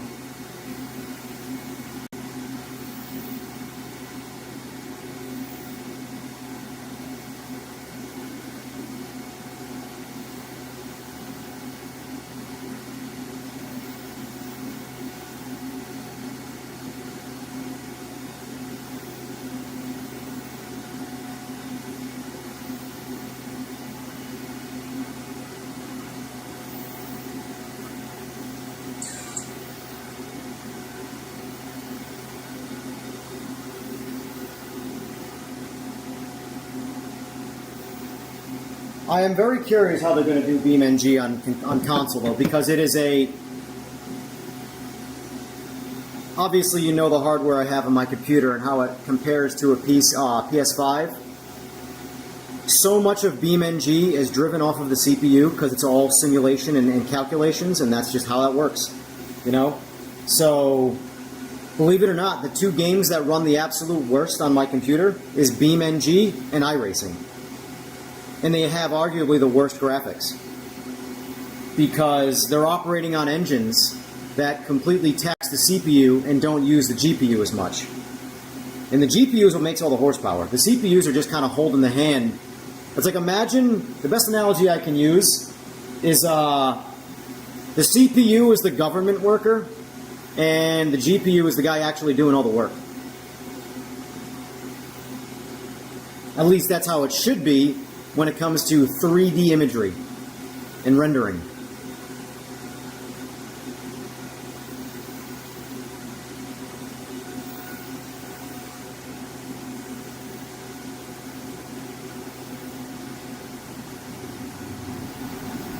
Well, it's like I said, Slick, about comparing, I mean, I know I talked to you about this in private, but how I compared the Gran Turismo 7 LMDH versus the PMR LMDH. And regardless of which one you thought was more realistic, was a moot point. The point that mattered was the GT7 car felt balanced. And by balanced, I mean, I felt like all four corners were on the same tire. The LMDH and PMR feels like the rear is on softs and the front is on hards. It doesn't feel like I have four match tires.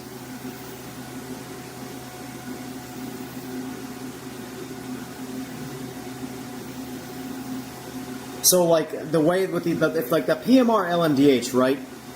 If it either had less grip in the rear to match the front, which would actually reduce understeer, by the way, because the car would want to return in and oversteer a little bit more, so it would balance out the understeer, or it had more front-end grip to match the rear-end grip.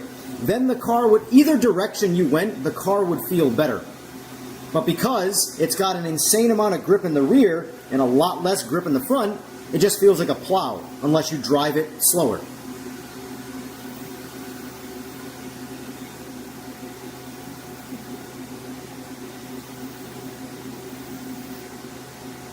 Well, for what it's worth, Wilk, the whole bugs that happen in the pits, that's not related to the car physics. That's just underlying bugs. You can make the LMDHs drive perfect and it won't fix that bug, or you could fix that bug and it won't change the way the cars drive. Those are separate situations. But what it does show, though, is, again, lack of real-world testing. All it would have taken was using an LMDH on either the test track, which is their test track, aka the word test. You know how much shit I've tested on the test track that isn't racing, but it factors into racing? Like the straight line stuff I do all the time. How do you think I know which GT3s and GT4s are broken from a BOP standpoint? The test track, you know? It's obvious, though, that that they didn't get in an LMDH car and just join a test track session, or Tom's track I can have a little bit of leeway for because it is a brand new modded track. But the test track's been around for a while. That's been their internal test track. So there's not a whole lot of excuse for that. Yes, it was overlooked, but still not much of an excuse. As far as the way the cars drive, I wouldn't really say that is as much of a neglect situation. That's just a refining situation.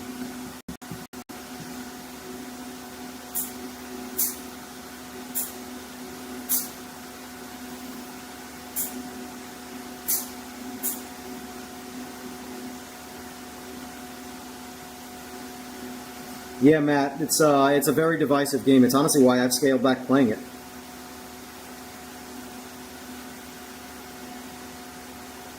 A big part about the game, like look at, for example, look at you, look at Rev, look at all the guys that like every once in a while jump back to PMR to cover it to make a video. You guys get like lambasted for just having an opinion on the game, whether it's positive or negative. And that's what I've learned about the PMR community, is that If you say something positive about the game, all the people that disagree with that opinion will attack you and say, no, it's bad. And if you say something negative, all the people that disagree with that opinion and are positive will attack you. Or say something positive about it will attack you. There is literally no winning with covering PMR right now. Whether you do it honestly or maliciously, you're going to get fucked up by the disagreeing opinion because they are vocal. I get attacked all the time. Listen to people's streams. I am like the talking point in streams for hours of streams. If I play Gran Turismo 7, if I play Forza, I'm an asshole for playing those games and enjoying those games and not playing PMR. If I talk positively about PMR, I'm an asshole for talking positively about PMR, and the game clearly deserves to get roasted. If I talk negatively about PMR, I'm being bad for the game, and I should be talking positively. Jesus fucking Christ, welcome to the PMR community. This is why I've been playing Gran Turismo. I'm going back to fucking iRacing. iRacing might be a cult, but they are a cult that sticks together. PMR is like a bunch of subcults that all hate each other. It's fucking retarded.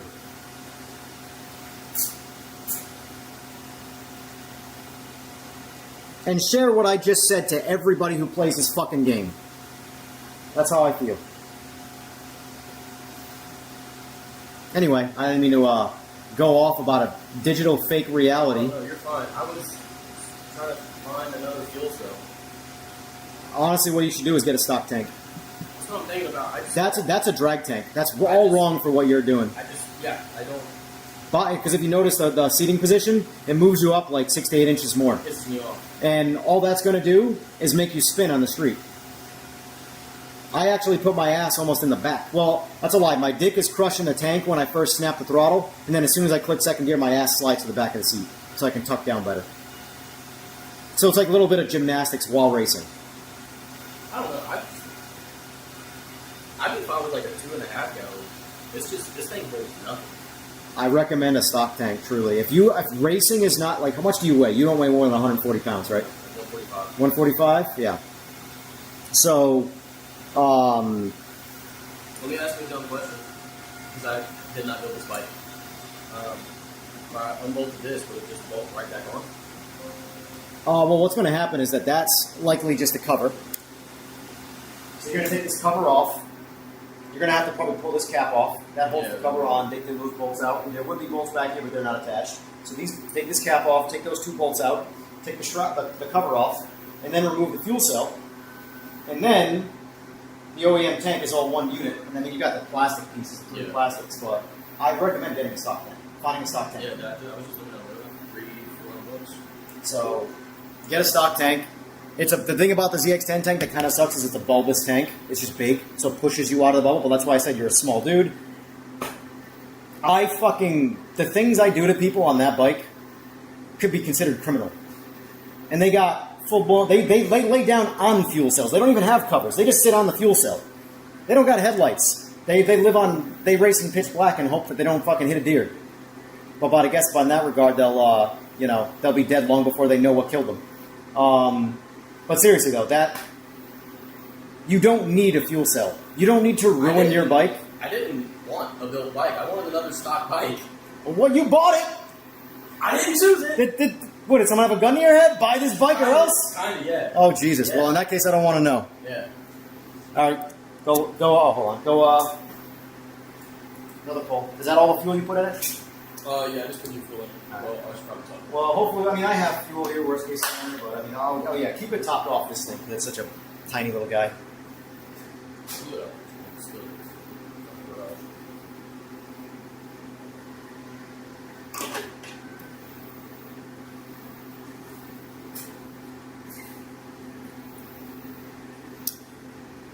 Let's see.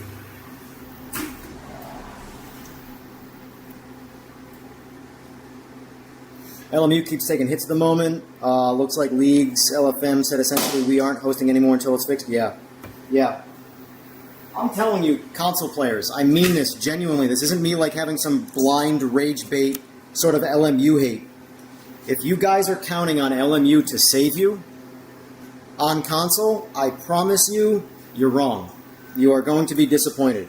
LMU is much more polished than PMR, but dude, it's still very much... Sim racing is basically indie development. It's a step above indie development, but it's not AAA.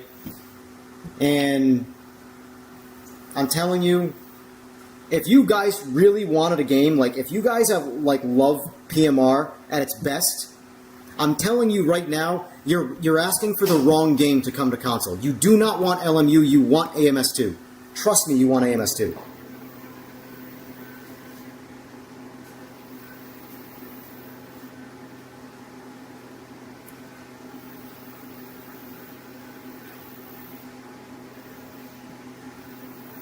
LMU's having too many problems. PMR plus EJR equals rage. EJR plus sim racing equals rage. So they supposedly dialed their netcode back to the previous. What that means, though, I don't know.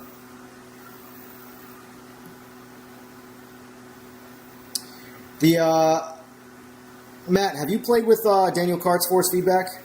I can't remember if it was you who made a video on that or it was Rev. I think it was you, though. Daniel Kart's force feedback definitely makes it better, but believe it or not, the problem with AMS2's sliding isn't... I actually do not believe in any way that it is the tires. In fact, their more recent tire model I think is actually really good in AMS2. I think the biggest problem is their suspension. There's no weight transfer in their suspension. There's no suspension travel. And if you were to take every single race car on the planet that has incredible grip, and you were to just lower the car down till it sits on all four corners on the bump stops, the cars are now going to drive like AMS2.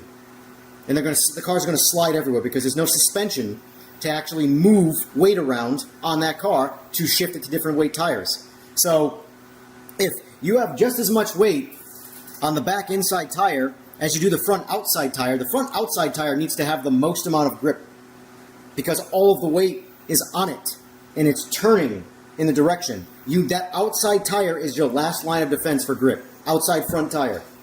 Because the inside front tire is going to lose grip first before the outside. Because all of the weight is being put on that corner.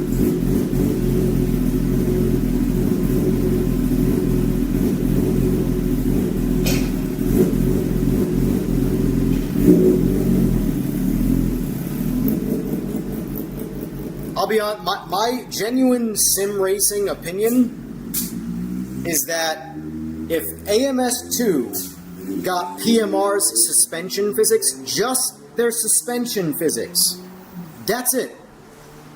AMS2 would be the most authentic, hands down, best driving experience you could possibly get. Outside of custom modded shit that, it's up to modders. Modders can obviously change whatever they want but in terms of mainstream gaming is concerned, that would be the best.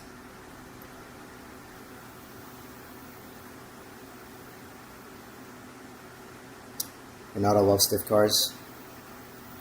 Yeah, it's the suspension. It's all suspension.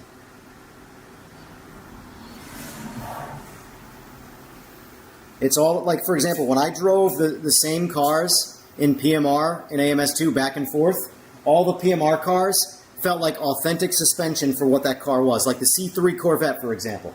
The GT60 in PMR. That car is fantastic in PMR, right? I drove that car, and I was like, wow. Someone who's driven C3s, this thing drives like the boat that it is with a shit ton of straight line power for its time frame. That's what a Stingray was. And then when I get in that exact same car in AMS2, the car's on rails. There is zero suspension travel. That is not what that car is like. That car is literally like driving through a fucking pile of clouds. Whoa! That is what that car is like.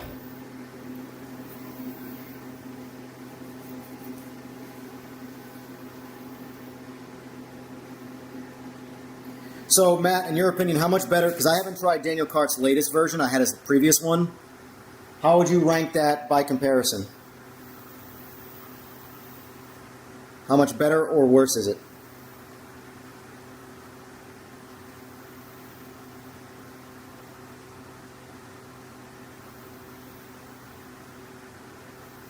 Yeah, I mean, that's the reality is, Digi, is that is a big part of PMR's problem right now. It's very easy to focus on the game and focus on development of the game, but I don't think that the hardcore community of players in PMR realize how much of with the outside looking in is embarrassing. When you see guys, I'm just going to fucking say it. I'm going to say it once, and then we're not going to talk on it again. When you go into a guy like Jester's stream and you see him roasting me for about an hour, people see that and they go, maybe I should just go play something else because clearly people are very angry right now. And I'm just someone who plays the game and has opinions about the game. So if that's happening, if that's the outside looking in and people see that shit, people go, I'm just going to go play a game over here. So what do you do in that regard? Outside look, if I was not playing PMR, right, and I jumped in every once in a while and I felt if I didn't put hours in the game, because again, I have hours in that game and I find all the bugs, and I find a lot of them because there are a lot of bugs in that game. But if I go in and play that game at random for an hour every update, I'm going to be in a honeymoon period where I'm like, wow, look how much better this is. Holy shit, this is great progression. Maybe I should try jumping into some streams and stuff, and then when they go in the streams and they see everybody is fucking miserable, they're going to go, well, whatever. And then maybe they'll make a video. Hey, whatever, I'll get some clicks out of making this video. I'll cover the game, do my quote-unquote job as someone who's content creating, and then they make a fucking video, and then everybody in the comment section just destroys them. Who the fuck would want to jump on Team PMR and play the fucking game? I'll give you a hint. Nobody. Why do you think I'm... Here's the thing. Here's the thing.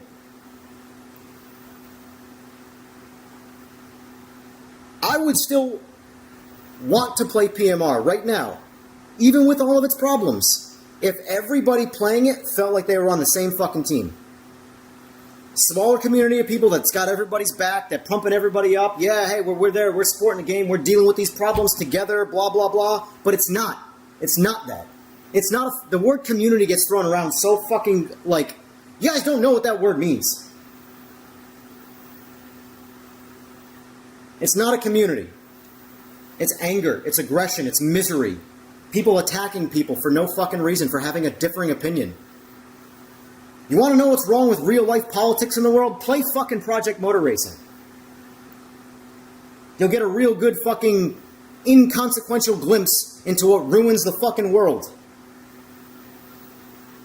Don't believe me? Don't give a shit! By the way, I'm not really angry right now, but when these things come out, they come out like this. I'm not even in the Discord, Matt. I recommend don't waste your time. Don't waste your time. It's the same 15 to 20 people that for 9 months have been talking and having the same fucking conversations for 9 months. Don't waste your time in the Discord. If you want to have sanity, don't waste your time. It's bad. It's bad.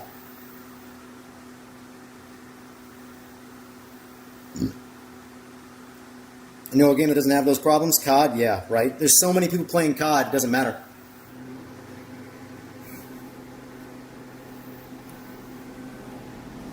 Yeah, exactly, Slick. Oh, man. And I guarantee you that right there hurts the game more than the game itself. New players don't feel welcomed into playing the game. Because they get roasted for not being the world's greatest fucking driver right off the rip. How much do I get attacked for not being the best sim racer? When I've never said I was good at it. I've said from day fucking one I suck at this shit. But that's not going to stop me from talking about realism. I guarantee you this. A shit ton of people who are incredibly alien in a sim would get in a real life race car and go slow as fuck because they'd be scared shitless. Because you can't be scared in a video game.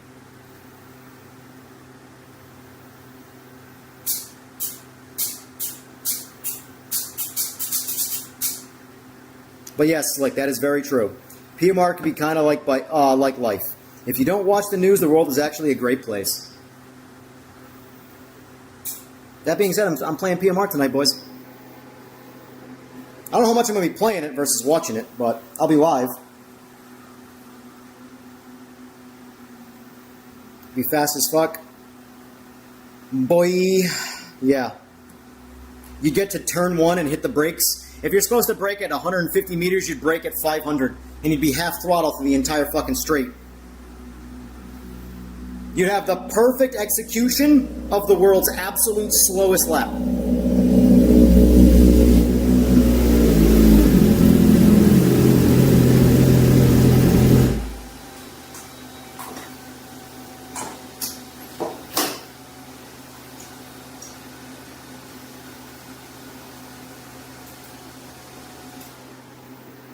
Fast as fuck. Fast as fuck, boy! Fast as fuck, boy! It's a little faster than it was before, though, when it was going, you know. That thing fucking hits. Say it louder. Thing's fast as fuck.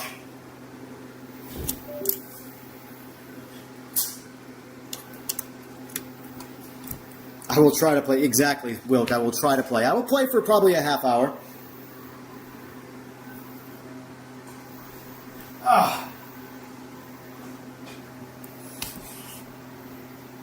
Apparently I need to get a longer cable. Because this long cable's not long enough.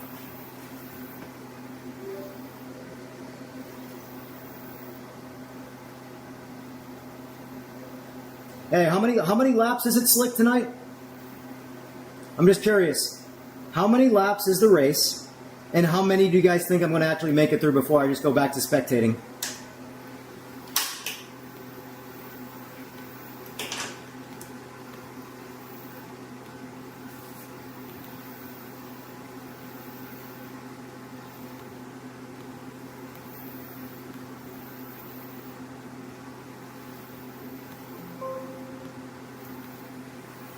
I can't hit it like this.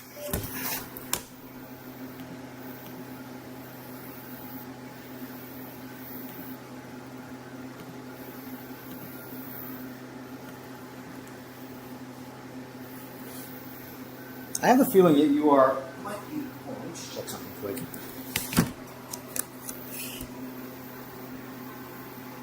I don't think you're locking the throttle as early as you. I think you might be rolling out of it a little bit. I'm going to check right now. Like you're locked up top, but I think you're taking you longer to get there. You know what I'm saying?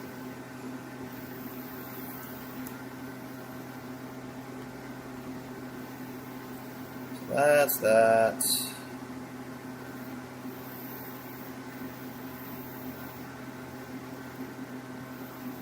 let's see. Yeah, you're rolling on throttle. That right there. So like this here is your RPM. Mm-hmm. Let's see TPS. TPS again. This sensor here is not electronic throttle valve because I do have those manually changed. So even though you're locking the throttle, the blades are operating differently. It's not a cable. So this sensor, the only thing this sensor is monitoring is your literal hand position. So, you know, you start here at the right RPM, you hit the throttle, but you're really rolling that throttle in. Just lock that throttle and go. You know, it's really important because like the problem is that like we're getting into high RPM territory where we're missing data that I need to edit. Okay. Like up here is fine, but I'm not going to flash the ECU right now because it's going to take us longer for me to write this file than for you to go get another log and just give me the whole log. You know what I'm saying? Because these ECUs take 10 minutes to flash, so just go do it again. I murked the shit out of a butterfly. Killing God's creatures, sir. Yeah, so make sure though, like I said, on that throttle, 3,000. Even if you have to like go forward with your hands, or really, because you want the idea, especially when you race people. Remember, you're in fourth gear right now. You're going to start first gear when you race. You're going to want to have a hand, your elbow, like this, so that when you full lock the throttle, you are cranking on that throttle, and you can feel the lockout where it can't go anymore, and your arm is comfortable.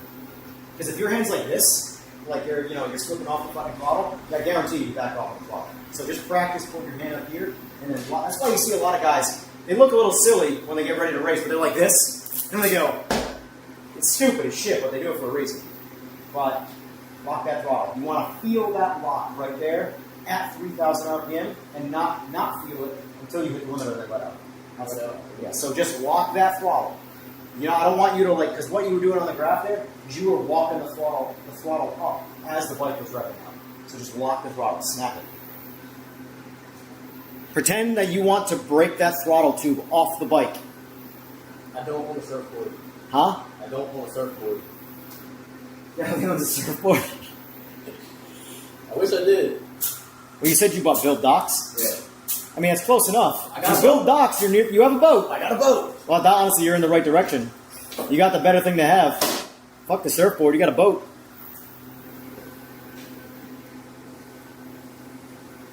Turn 1, I'm out. Alright, let's see. My wife is listening in the background and asks, why is he so mad? It's just entertainment, Tuna.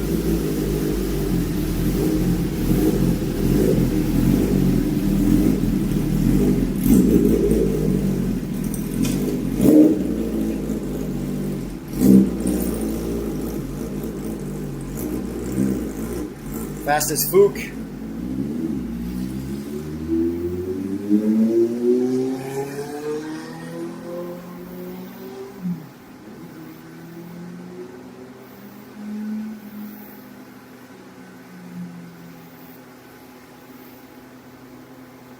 The lads of the moon. I mean, yeah, I'm much more of a sprint racer as well, I agree. But, that being said, though, I am not built for endurance racing, hence what I do professionally. The literal goal for me is to get the race over with as fast as possible in my profession. Sell the bike and get a sim rig? Yes, you can. I'm just going to call you Am. They're the same hardware. A 16 to 18 ECU and a 19 to 20 ECU is the exact same piece of mechanical equipment. They just have a different file on them. In fact, all of the 1920 bikes, I write the ECUs with a 16 to 18 file. So,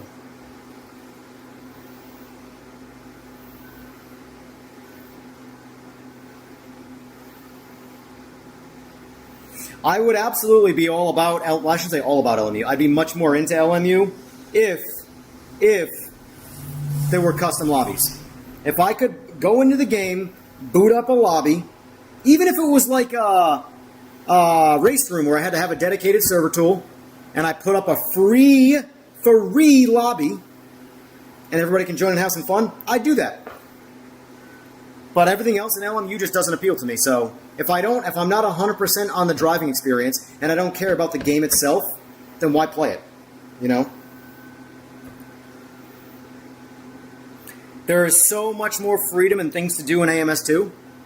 Anything that LMU might do better, honestly, is just, it's a moot point because of the freedom that is AMS2 to do what you want, when you want, with whoever you want. Hey, I want to get 10 of my buddies together. We're going to do some racing in LMU. All right, we're going to join the rank race. Oh, well, there's 15 splits, and we're all different pace? Cool, guess what? None of us are racing against each other. All right, let's get a lobby going then. Oh, we got to rent a server? Oh, okay. We got to pay real-life money to play a game that we've already paid for and purchased all the DLCs for. We have to pay again to play with each other, and it expires after a certain amount of time? Oh, okay.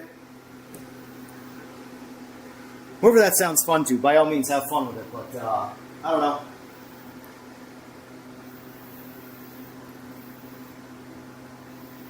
I need a Coca-Cola. I'm like, Coca-Cola, I need a Diet Coke, because I ain't no fatty.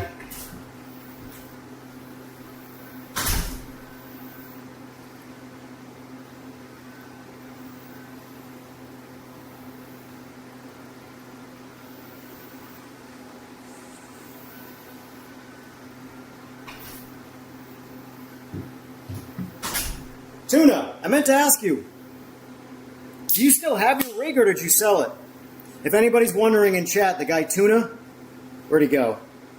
Tuna Rollmaster in chat, he's the guy who I know through bikes. I've tuned all of his bikes. he bought all my Logitech sim equipment before I went over to Simagic. And he absolutely scored the greatest deal I have ever seen in sim racing. The Next Level Racing FGT rig, not the FGT Pro, the FGT rig with a G923 strapped to it for $100 on Facebook. Those are the kind of prices that, like, the owner of it died and the wife or whatever didn't know what to do with it. Because it was a $500 rig new and a $300 wheel and pedals new. And he got it for $100. And then he strapped all the Logitech Pro stuff to it.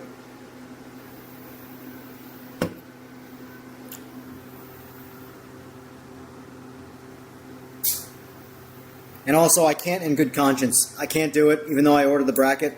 I can't put my Logitech on my big rig. I did some testing stuff, and with the Simagic stuff, it's just so fucking good. Like, the Logitech stuff is really good, but it's a small ecosystem. Can't do anything with it. I got haptics on my pedals and shit. All that to play one game. I'd rather just play, when I play that one game, I'll play it in my little fucking, you know, hammock of a rig.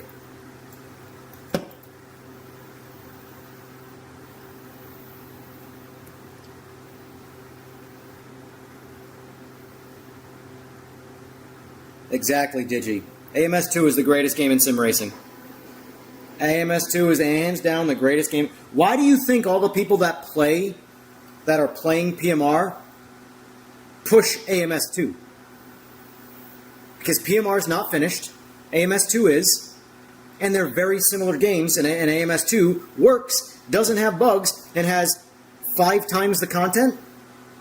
And that's not a slight on PMR. PMR is a super new game by comparison. But I'm saying, if you like PMR as a game, LMU isn't the one you're looking for. You're looking for AMS2. You just don't realize it.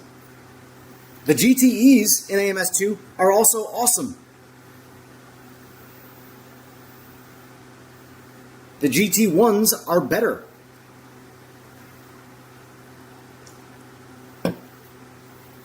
Can't put any weight on your foot for 5 to 6 months.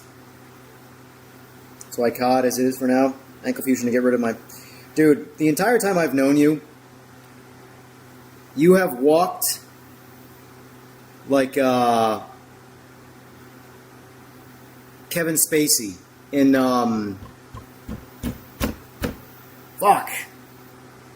Usual Suspects. Has anybody seen The Usual Suspects? Kevin Spacey. You are literally Kevin Spacey.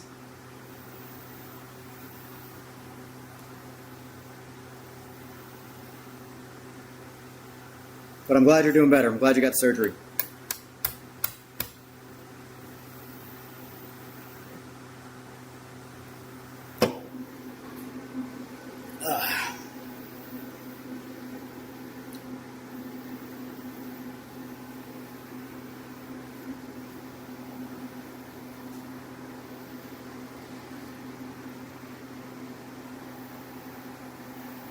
Video, Boris just posted a video looking negative. Gonna have to go watch now. Oh boy. Be right back. Let me know how it goes. If I had to guess, he's probably talking about the GT3 and LMDH. The same stuff he's talking about in live, that's my guess. I imagine it's probably just a summary of that. I just wish, of all the things in PMR, the talking point wasn't those cars. Good or negative. I really wish it was the focus on talking about PMR was the game itself. But it is what it is.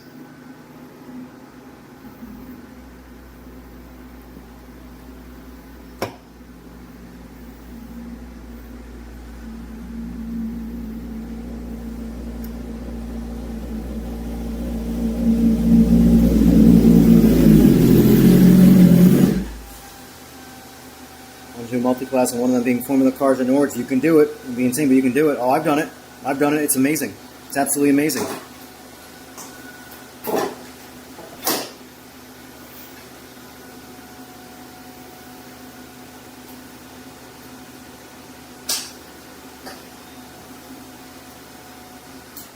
Alright, here we go. Let's see, did he lock the throttle, boys? Do you feel like you did? I feel like I did. Feel like you did? You held that lock the whole time. No room for all. I already got an awe. Yeah. I think I did good. You think you did good? I think I did good. I think that was the best time. What happens when you have to start in first and do the same thing? It's not what this bike's for, dude. So you bought a bike. I like. Did you at least get it cheap? Yeah. Okay. Yeah, I talked to dude down like $9 grand. All right. I was gonna say, because if you bought a race bike with the purpose of not racing it, Well, I hope you at least got it cheap. Occasionally, but not like. I really just want to ride around. That's it. Just a fast bike. I'm just not going back to a 600. Was your last bike was a 600? No, my last bike was a Gixxer 1000. My bike before that was a 05 ZX10. My bike before that was a CBR 1000. All right, you did good this time. Nice. I had a ZX6 before that, an R6 before that, and a Honda Shadow before that. You've had more bikes than me. Admittedly, I never have a lot of things, like quantity-wise. I buy one thing and I stick to it until I fucking hate it, and then I throw it away. By throw it away, I mean sell it. A lot of them were the ZX6, the Gixxer, the R6, the CBR. Those were like the nicer bikes. Everything else is more so like a project. It just kind of fucking failed, and then you got like a ride or two out of it. Yeah. And then the ZX10 I paid $500 for, and I think I put like $2 grand in it. And then I finally took the loader apart, and it blew. Sounds about right.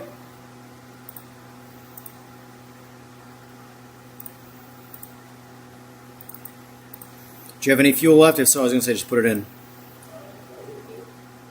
We're going to probably do one more and then we should be good.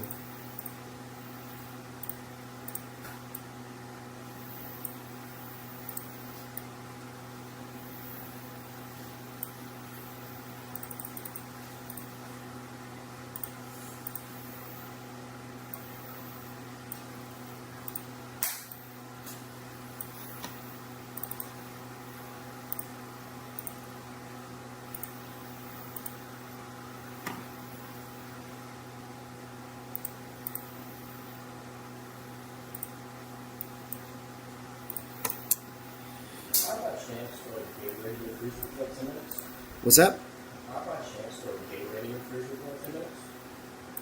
Yeah, I'll take care of it. Just leave it over here.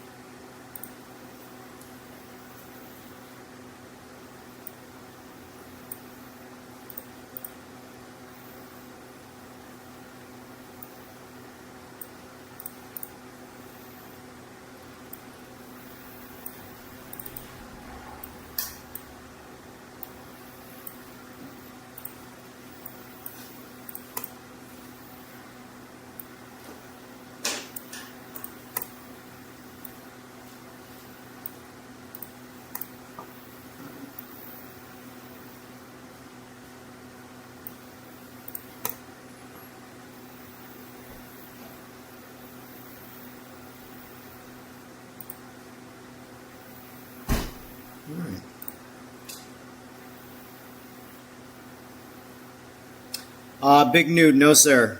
No sir, I am not doing that. I'm just doing my job. And that's actually part of why I'm not doing that aspect. I am not a teacher.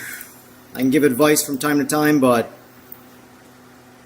this is just years of experience that I have to sort of just keep to myself for my own sake.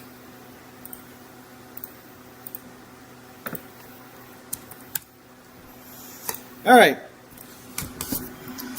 That's right. Let's wait, right, and wait 10 minutes. Because, you know, Gen 6 ECUs are awesome. That bike, which is older, takes 2 minutes to flash. This takes 10. So naturally, yeah.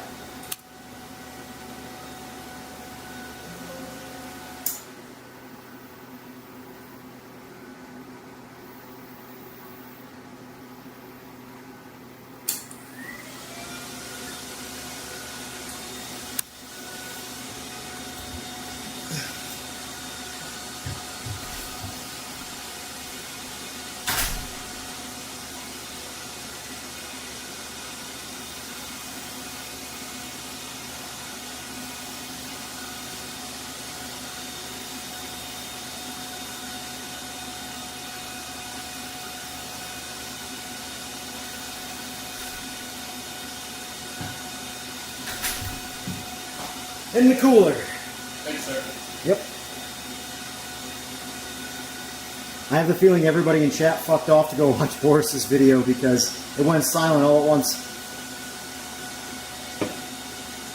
So you said you're 22? That's wild. But I don't know if you've done any work to my buddy Flower.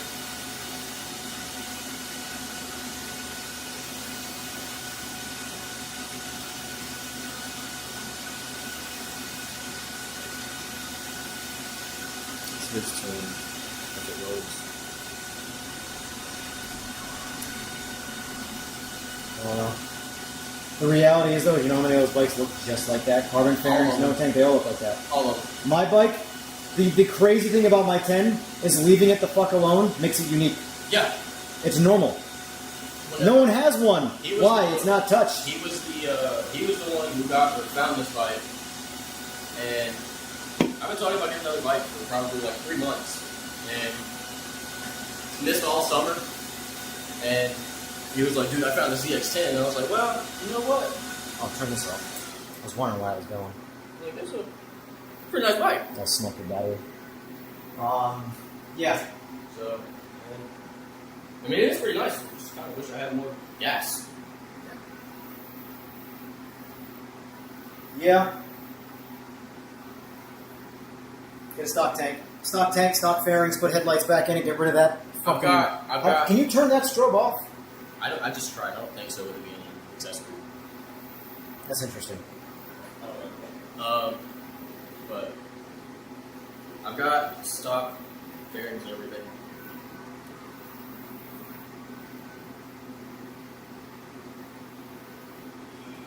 Maybe he'll have a stock fuel tank. One of them. Somebody.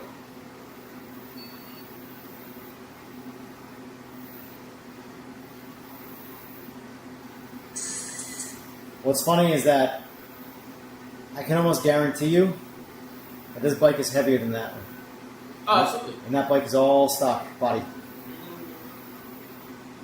Mine, I'm saying, is all stock body. Stock tank, stock fairing, stock headlight, stock tail light, seat cowl, stock seat. It looks smaller. It's the same bike. It looks. It's because of the tank and the way the front end of this looks. But I can guarantee you that bike is lighter. And it doesn't have any of the race bike essentials. Yes. It's gonna get annoying fast. I mean, wheels alone, it's 8 pounds. With carbon wheels on, it's 8 pounds. Carbon wheels right now in today's climate are a kidney, but probably more than a kidney, actually.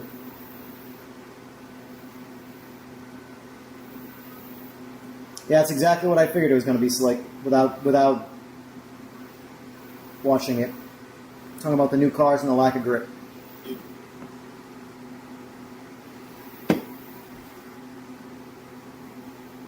It's almost like I play the game. Weird.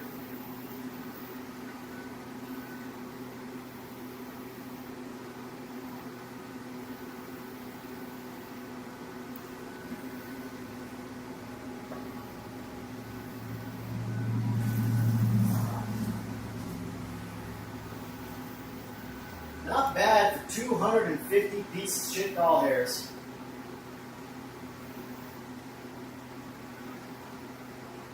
It's funny because, I mean, you don't pay attention to technology, but technology's like going out of control cost-wise. And then there's TVs, which are just not. That thing, 70-inch, brand new, Roku garbage TV, $250. So, I think that's like barn find money, you know? I've had the same TVs for the last like 4 years. That tracks. You know, don't play video games. You think Gran Turismo is about NASCAR? Well, not necessarily about NASCAR. Just I know. I don't watch sports. I don't watch football. I don't blame you on the sports part. I don't watch sports either.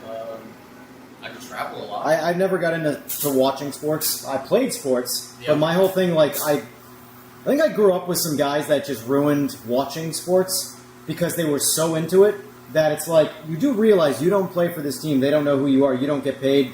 You are, like, ruining your lives to watch someone else do something with theirs. I travel.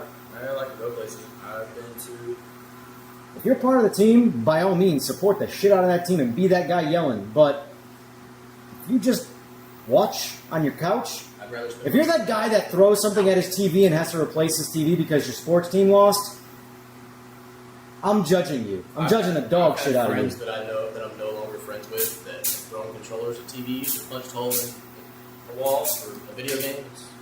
I learned that when I was young, I've broken a lot of things out of anger, and I still get just as angry. But now the pillow that I hit, it saves my hand, it saves me money. It's crazy, you know. Yeah, hit something really soft and fluffy, like your wife. No, just kidding. That was me. I like to go outside. I like to be outside. I like to be places. Yeah. I think I've been to Mexico like 6 or 7 times in the last 2 years. I've been to the beach more times than I can count this summer. Yeah. Hey, Slick, cue that up on the 3 p.m. docket. EJR beats his wife. Said it live on stream.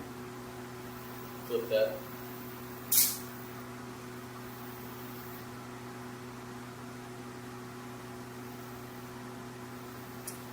You want to know something funny? Just now, riding that bike up and down the street is the first time I've ridden since a year ago. I haven't ridden since September.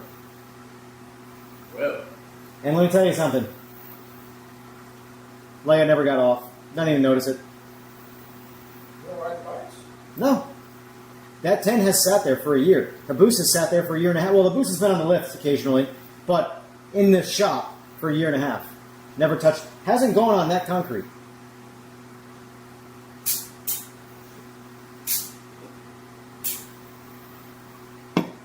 So, yeah. I would have already been on this thing every day, but... The Busa is this... Me keeping my Busa is the same reason why the local gun crazy person needs to have his bazooka. Have it, not need it. Need it, not have it. Because I can. Sleep slow. That's a low-ass booster. You sure someone clipped it slick? Yeah, probably. Believe it or not, the Busa's got more ground clearance than the 10, even though the Boost is lower. That's Side exit exhaust and a flat pan. That bike's got like 5 inches of like solid clearance if you don't count the plastic fairings, which really don't matter. But like from a mechanical standpoint, that thing's got a lot of ground clearance. The 10's only got like 1.5 inches. Boost has got about 5.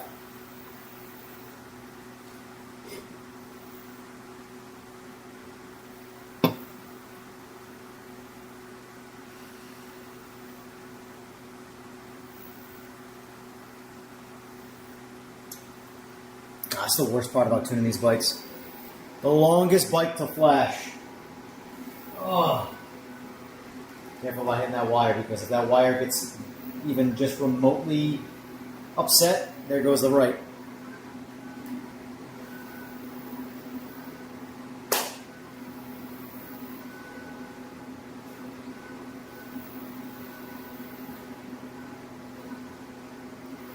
So if you guys in chat had to speculate what the surprise is for PMR, what do you think it is?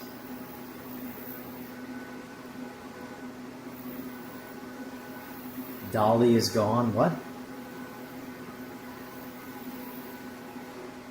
What does that mean, Slick?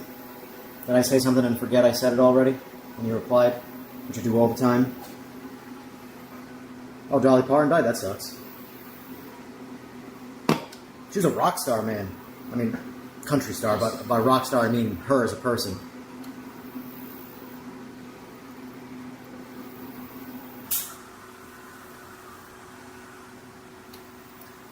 Rest in peace, Dolly.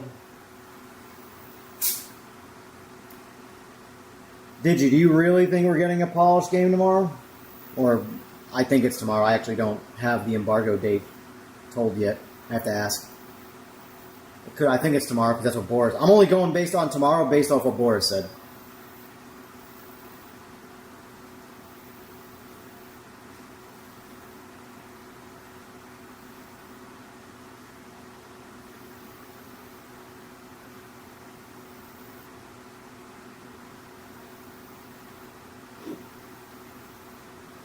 Dolly Parton died. Yep. You know who that is? Fucking country boy, I'm telling you. Yeah, man. Got confused. Doesn't play video games. He's 22 years old. doesn't watch movies, has an old TV, knows who Dolly Parton is. Fucking North Carolina in a nutshell. It's alright, if you think I'm a old head, my girlfriend listens to like 1950s country. I don't think you're an old head. Don't worry.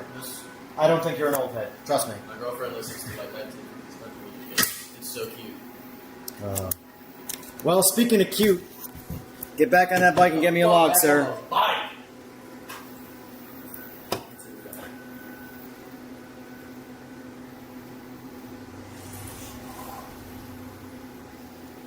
What's going on, Turbo? 2027 Jigsters, all three paint schemes looks good. Nice. I haven't looked at it. I couldn't tell you what any of them look like. I haven't even tuned a Gen 7 ZX10 yet. That's how being out of the game from a racing standpoint affects things. No one's brought in me a 2027, or 2026, sorry.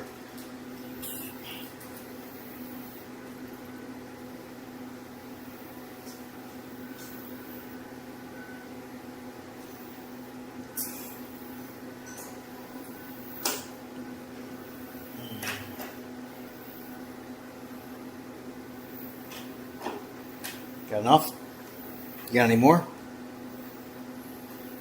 Solid plan, sir. Guy brings enough gas to barely cut the grass on a lawnmower to fuel his race bike. What seats had, dude? It was either that or water bottles. Buy two of them. They were $20 a piece. Well, listen, be prepared. Kickstand. You're right. I should have been prepared.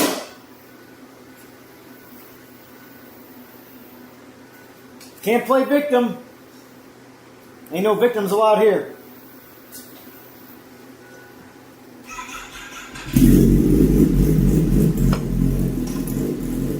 Motomax EE. Same ones I've had in my 10 for 7-8 years now. Whatever happened to Rocket Taxi? I couldn't tell you. He got totally boned on the price of his motor. Like 30 grand or some shit like that. And it doesn't outrun my ZX10. Super nice bike, but he got totally fucked on the motor. It's not even funny. He got bit by the I wanna go faster bug and had someone build him a motor. And unfortunately, it was, well,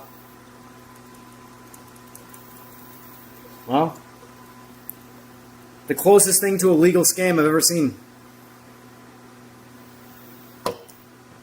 You could build 2 of my Busa motors for what he paid for that R1 motor. And it doesn't make more power than a stock ZX10. Doesn't even have a crank in it. Doesn't even have a crank in it.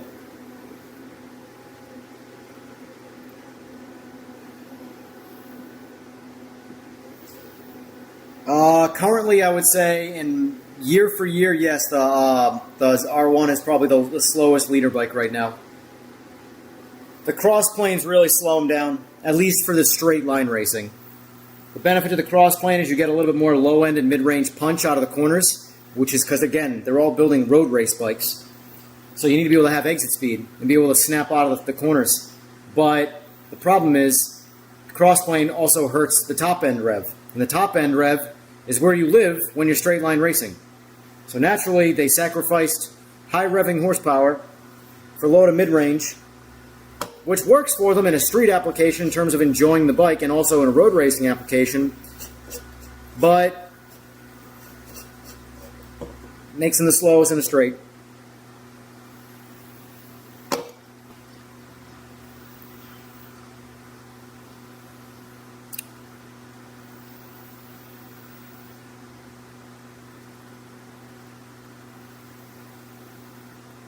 Unfortunately, though, in the motorcycle world, if you are a motorcycle enthusiast, you want to do any form of racing, to this day, Kawasaki and Suzuki, pick your brand, it's Ford versus Chevy. They are still the ones to choose.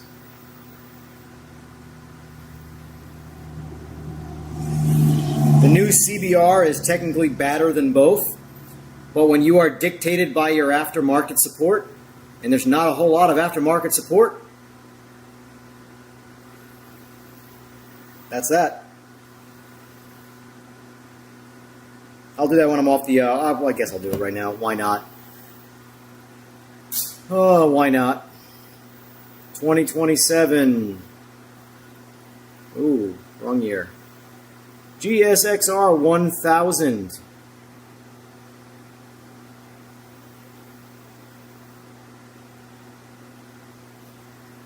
We're already at 40th anniversary, huh? Feels like we just passed 35th.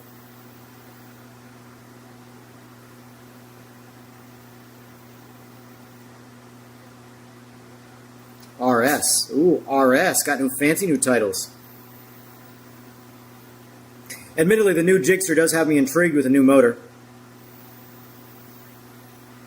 Like, it pains me to see people talk about bikes and not understand anything. For example, alright, so the new Gixxer, guys, I don't know if you guys know this, but the new Gixxer has smaller cams in it, right? Which is the focal point for the new motor. Everybody's talking about it. Oh, they're slowing bikes down, they're doing this, they're doing that. Oh, what idiots, these guys don't know what they're doing. Oh, these bikes suck, blah, blah, blah. Bro, the next 15 to 20 years of things that you could possibly think of, Suzuki's already thought of and proved it doesn't work. No, the Gen 3 Busa was limited solely by emissions. So here's the thing. They're both limited by emissions, right? So basically, Suzuki took a bike which sells off the Busas sell. The Busas are the best-selling motorcycle pretty much in existence that's in the sport bike world. They needed to get it to pass emissions, so they put smaller camshafts in it, right? Well, the new Gixxer's got smaller camshaft. Oh, they did the same shit, right? Well, here's the thing. The Gixxer 1000 competes in World Superbike. For those out there who are following from sim racing and follow race cars, World Superbike is basically GT3. And GP is basically F1. So World Superbike, there's obviously regulations, rules, and all things you can and can't do. So, the new Gixxer motor has more compression, a better cylinder head, and a lighter rotating assembly with smaller cams, making a little less power out of the box.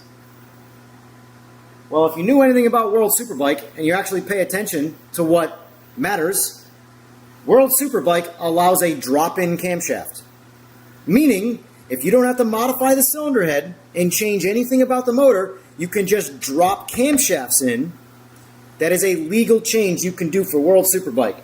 Well, part of entering a motorcycle into World Superbike is you have to make 500 homologation motorcycles and sell them to the public. That's what World Superbike is. They are production race bikes. You take a bike, you take the street DOT version of it, and you turn it into a full-blown fucking race bike using the specs originally from the production bike inside of a set of rules. Kind of like GT3. Well, how do we get it to pass emissions so we can legally sell it to human beings in the public and pass the EPA, Euro EPA, all that stuff, Euro 5, Euro 6, all that stuff? How do we get it to pass? Well, we can pull a bunch of camshaft out of it so it passes emissions, and we can still qualify to change those camshafts in World Superbike. Now all of a sudden, the better cylinder head, the lighter rotating assembly, the higher compression, with these swapped-in camshafts, now make way more power than the previous engine in World Superbike. This is not a hard thing to understand, yet I still keep seeing about how the new Gixxer makes less power because they put smaller cams in it. Like, this is what happens when the industry is dominated by, respectfully to this kid here, 22-year-olds. Anyway.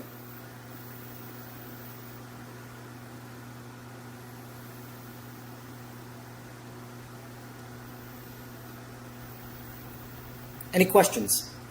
Comments? Concerns? Fear for my well-being? Blood pressure?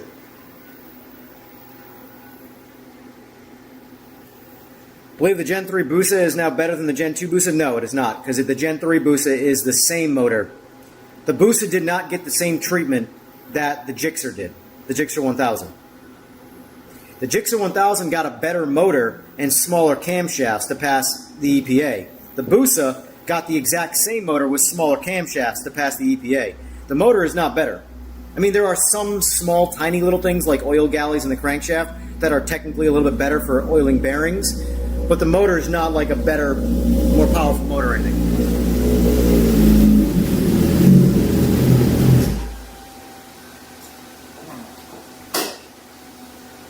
Bigger isn't always better. Well, it is to camshafts when you're limited on the size of the motor. I'm just talking chat. You're good. This bike is so fucking fun. Just don't die. Dude. Just don't die. Just don't die. Your number one goal should be to not die. Always. Yeah, everybody says that, though, and then they get tempted by, irrational thinking, and then they end up fucking dying because I want to go fast, Ricky Bobby. This thing is so fucking fun. This thing got so much ass in it. I don't know if that's the right choice of words. That's the right choice of words. This thing has got so much ass in it, he says.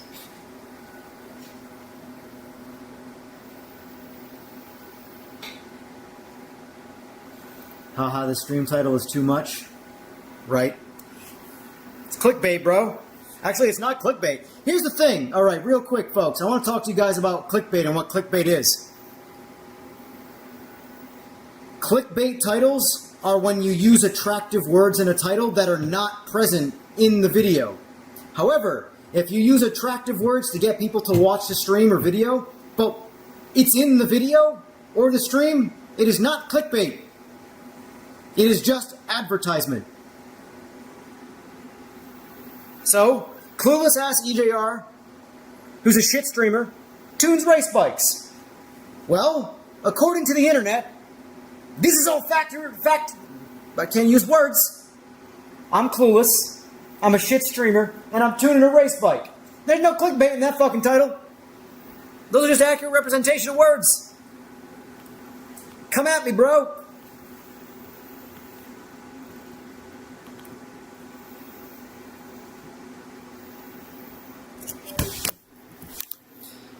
Alright. Hopefully this is our last one. It should be. Provided you did your job. Victim blaming right now. Did I do my job? I will find out. Yeah, you did your job and this will be the last one. I'm going to put one more flash in it and we're good. Then you can get the fuck out of here. Say bye-bye. Hopefully I get the bike registered today. Hopefully you get it. Jesus Christ. Yeah, right? You are the most unprepared person I've met in at least 15 minutes. Okay, actually, no, this is not my fault at all. The reason why I do not have anything prepared for this bike is not my fault at all. The dude who made me buy this bike, blame it on that motherfucker. I was supposed to pick the bike up last Saturday. I didn't pick the bike up till yesterday. The bike has been in South Carolina for like a week. I didn't pick up the title until last night. I didn't get the title notarized until 8 p.m. last night. So let me ask you a question. Mm-hmm. Why did you book an appointment today? Because I want to be riding again as soon as fucking possible. But like Thursday, tomorrow, these are all other days in the week that we could have done this, where you could have had a little more time to prepare. Usually I am more prepared. Yeah. That is my bad. Usually I'm 6 feet tall, but today I'm 5'5". Usually I'm 6 feet Yeah, tall. I get it. Shit happens. Alright, so yeah, that is my bad. Next time you deal with me, I will be less unprepared. Next time I deal with you? Yeah. You're sure there's going to be a next time? Do you want there to be next time? You want to give me money? Then I'm down. I was just about to say, do you want to make more money? Of course I want to make more money. Okay, then. The fuck? Awesome. We got a good deal. What, look like a charity case? Awesome system. See, that's the special charm you get when you come here. You like, give me money and I talk shit to you. It's been like 3 or 4 months since I have... It really is like a... daily road. Man, I could be like a witch doctor, I think. It's been like 3 or 4 months since I rode. Convince you to give me money while calling you a piece of shit. Yeah. And telling you failed at everything in life. And my buddy said, this bike will be ready to ride this Saturday whenever you buy it. Listen, the engine's tuned, It wasn't. but I can't promise you that your wheels are going to stay on or anything like that. And I am not blessing that shit. I wasn't. I've already done that. That part's taken care of. The bike's already been gone through. It's just the tuning that I was waiting on to ride the bike. Well, it's tuned. Awesome. Anything else can happen, though. So just remember, though, when the motor does let go, blame me. That's what you're supposed to do. Oh, hold on. Maybe next time you see me, I'll have a whole different bike. Oh. All right, so let's get this thing flashed and get it out the fucking door. Love it. Awesome. Hello. Hey.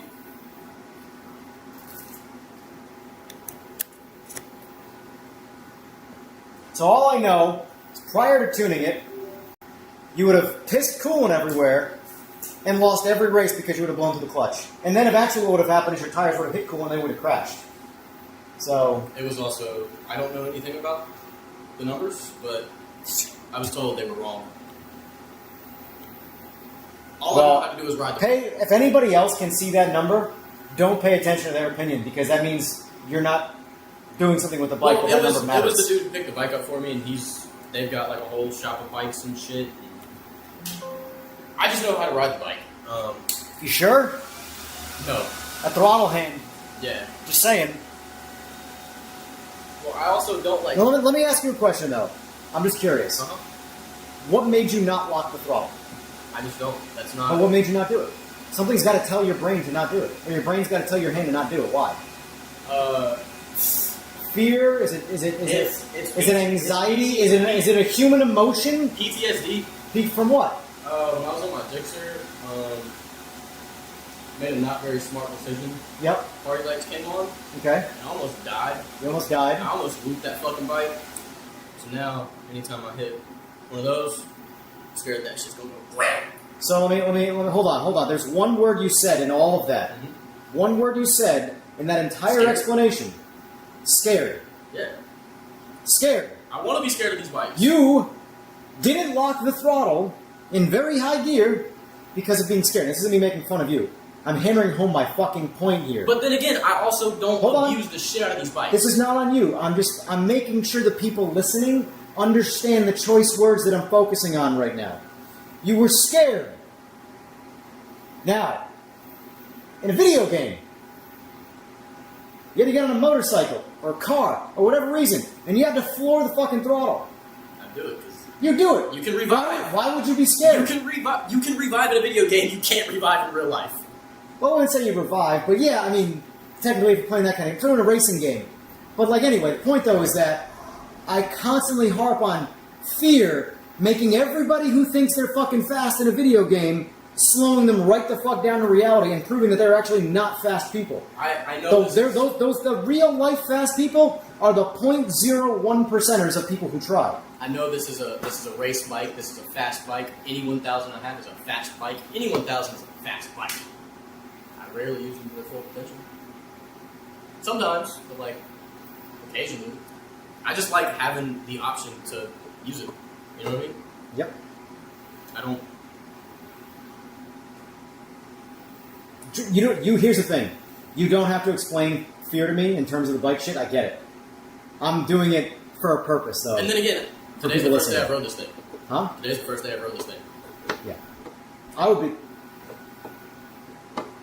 If I bought a bike like this, I would be tearing the entire fucking thing completely apart down to the frame and then putting it back together to make sure I was the one putting it back together. But that's me. It's already been torn down. That's how we found out that it was hand-in. That bike, the ZX-10 there, that's had a frame swap that I did. Which, have you ever had to do a frame swap on a bike? No, I'm saying, if you've ever had to, there's nothing still attached. 100% of the bike comes apart. It's not like you can drop an engine out of a bike relatively quickly. You can do this relatively quickly. When you have to swap a frame, 100% of that bike gets taken apart piece by piece.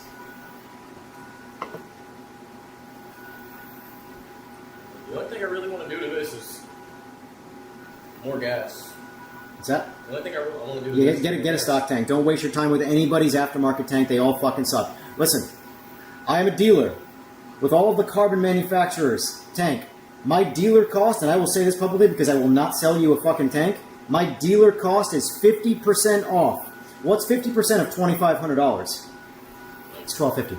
Okay, so if I get in my pocket $1,250 for going to a website and checking out and sending it to you directly, I don't do anything except go to a website, purchase something for somebody else, and I make $1,250. And guess how many of those tanks I've ever sold? Fuck the chat. I did admit it. Anyway, as I said, fuck the chat. All I would have to do is that. Check out and card and make $1,250, arguably 5 minutes of my time. How many of those tanks have I sold? Ask me.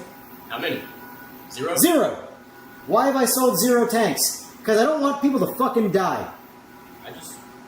And I'm good. Fuck all this shit. Run the stock tank. Nice and safe. Mopar for the win! Fuck yeah, dude. North Carolina. I like fast bikes, and I like going fast. It's not... I'm not trying to hit the limiter every time I get on this bike. I get it. I get it. Put all stock body on the bike. Put a stock tank on the bike. Maybe just a stock tank. I would be putting stock fairings on the bike. I hate aftermarket fairings. I think they look pretty cool. The only thing that's gonna piss me off that makes one of us. Is the mix match. That makes one of us.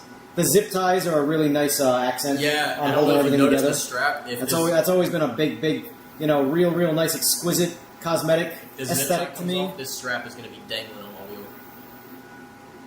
Put OEM fairings on it. I'm telling you, do yourself a favor. I know it's going to cost billions of dollars, but I've got a set of OEM fairings. I just need a tank. Then I'll put them on. Seriously, put them on. No, all headlights though. All jokes aside, buy them. The spotlight. Go on eBay, find a set of them for cheap. Go on forums, bike pages. I'm sure one of the 8 billion other people that have put a shitty ass race fairing on their bike and had to remove their headlights has a set to sell you. And I'm sure they'll sell them to you for like, $50 because they're worthless to them. Because they don't need lights when you go out racing at night. Break it, buy it deal. Dude who made me buy that bike. There's some people in chat that just quote you. They just take the words that you said and they just put them in quotes and say them back, and they're pretty funny. Okay. And this one here is, dude who made me buy the bike. Right here. Dude who made me buy the bike. Another male made another adult male do something with their money. I wanted a bike, and he sent me the bike, and it was a really good deal, so I did it. Yeah. My friends with Adam, you mean Boosted Catfish? If so, then yes. And look at us, we look at you. Accents, luxury stuff, yeah. Listen, I am a huge fan of a well-placed zip tie. But the thing about zip ties is you don't want to look at the bike from like 10 feet away and just see them everywhere. I don't know if you've noticed, whenever you turn the handlebars, the triple tree will hit this. I didn't notice because I was on it for 15 seconds, but I'm sure. Yeah. My only goal when I got on it was don't die. And pay attention to the few things that feel like I might die, like the bike starts shaking, wheel falls off, things like that. Have you loosened the axles and retorqued the axles?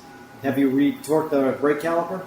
All the mandatory things to not die? The chain's been done, the wheel sensor's been redone, anything that couldn't have been done, this thing got completely went through. I once had a bike get dropped off for me to ride and tune it, and the swing arm was crooked. It was put on incorrectly. Yeah. And I could tell this by simply walking near the bike and looking at it and going, well, that's crooked. There are some things that you can just kind of see that are jankified. Like I can see like 3 zip ties from where I'm standing right now. It's a solid bike though. Let me see how your shit looks from a straight standpoint.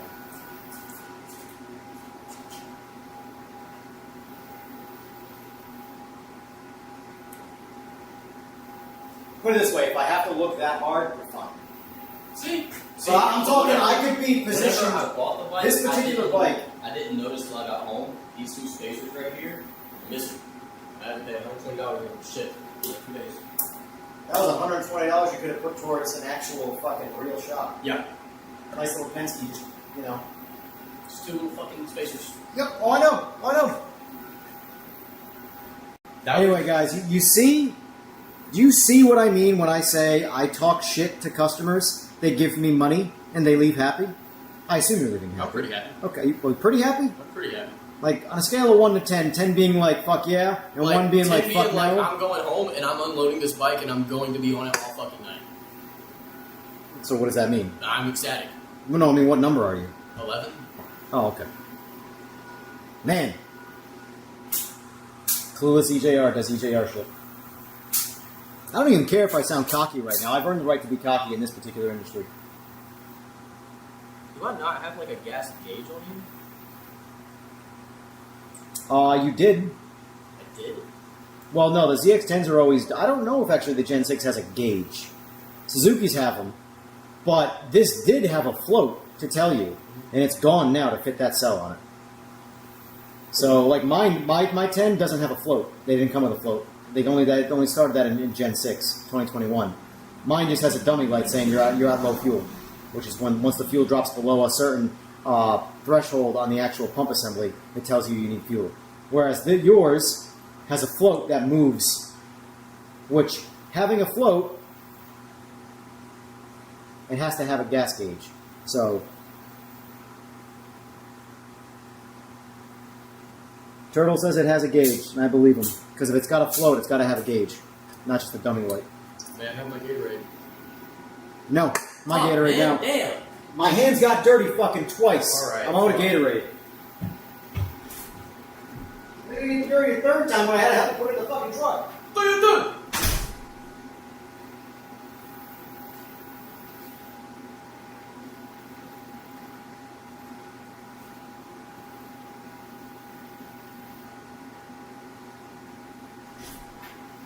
Congratulations, it went from hot to lukewarm Gatorade. Awesome! That's the best. So if you do drop in cams on a Gixxer like you do on Gen 3 Busa, it's going to make more power than... Yes, it will. The motor is in every way better in the new Gixxer, but the cams in the new bike or the new motor are smaller than the previous. So when you put comparable or whatever cams in that motor, it will make more power. Whereas the Busa Gen 3 just makes the same power as the Gen 2 because no other part of the motor's changed, just the cams.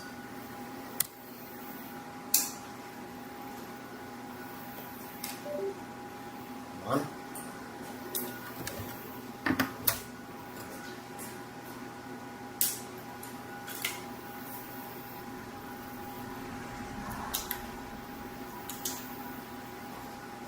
Yours back.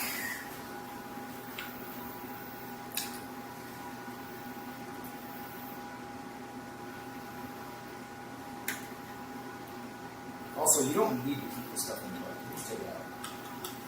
This is all the wood shit. This log box here, like this particular box, you could take this out. You don't need it. This thing is just endlessly creating logs for you.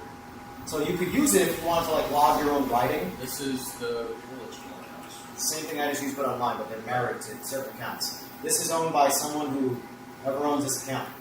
This thing is useless for you other than you made a Wooch account. The person whose bike or his house was just parked at his house. I mean, if they have an account or someone else tuned the bike or whatever the case is, but the point is that that thing for you right now is completely useless. And it will turn on every time and be one more thing draining your battery. Even though the bike's technically charging the battery, it is one more thing potentially draining it as well.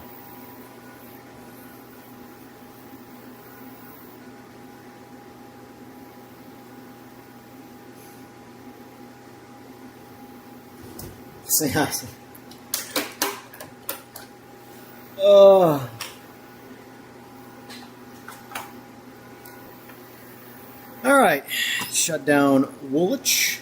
One less program running, even though it can run on a potato.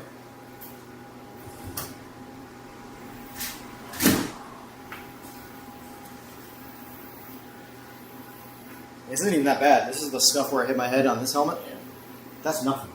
Still, I can That is imagine nothing. fucking bounce. This one, I remembered hitting my head and I stood up and picked my bike up.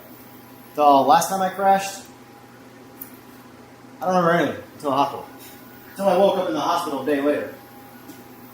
That was an experience. This is done, by the way. That's it? I'll need to turn it on to confirm the last flash and break it.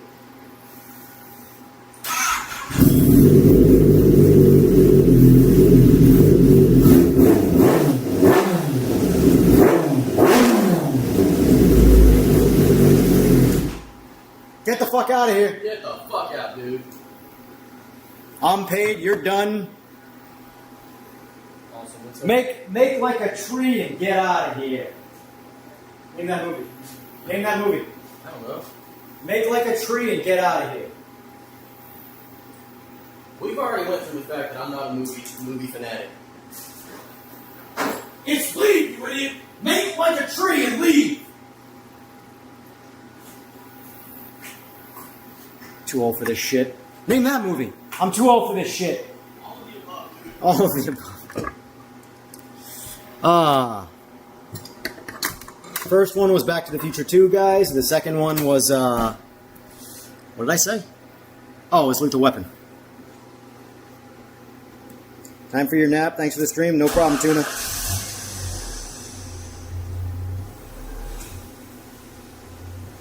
This looks like Biff's Yards too, right?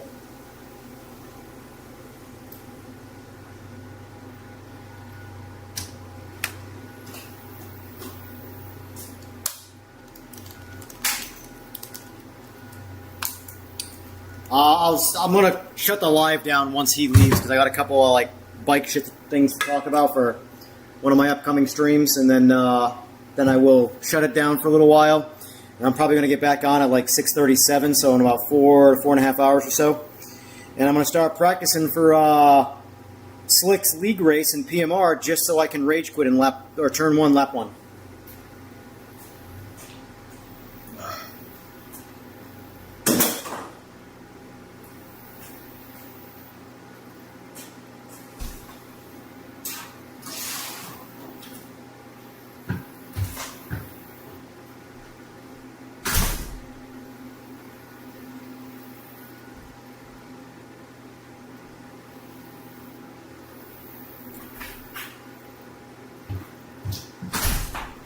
What should I drink tonight? That's the question. Should I do bloodies or beer? I gotta be entertaining tonight because we all know I'm rage quitting, so.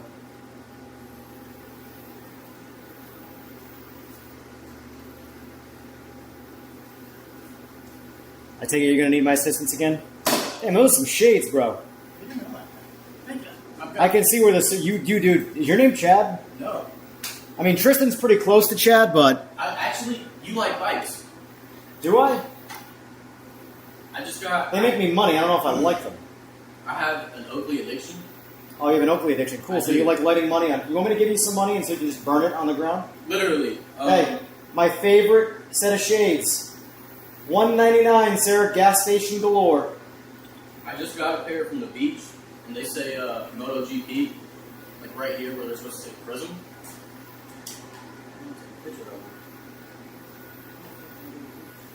I have one set of Oakleys. I scratched them once. I have one since. You say MotoGP on them. And they were like $300. They were like $300. Yeah, I bought them solely because they say MotoGP. I love Oakleys. Get out. I need my Gatorade. Get out. Get out.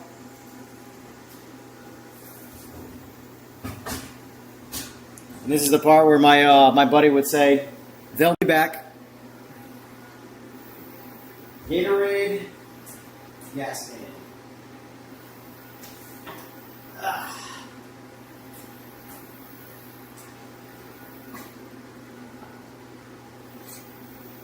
Long Island's for the win. Nos, that's not. Tequila, nothing but tequila. Maybe take some Ritalin so you can focus on longer race. No, I need Adderall. Believe it or not, as wound up as I am, I get. Ritalin is not for me. Adderall is what I want. He is young, Amazon shade special. Don't even buy. I can very easily take too much Adderall, though, and then be hyper unfocused because I'm focused on everything. But, yeah, I'll be right back. I gotta help this kid drop his bike. Hold on, before you die.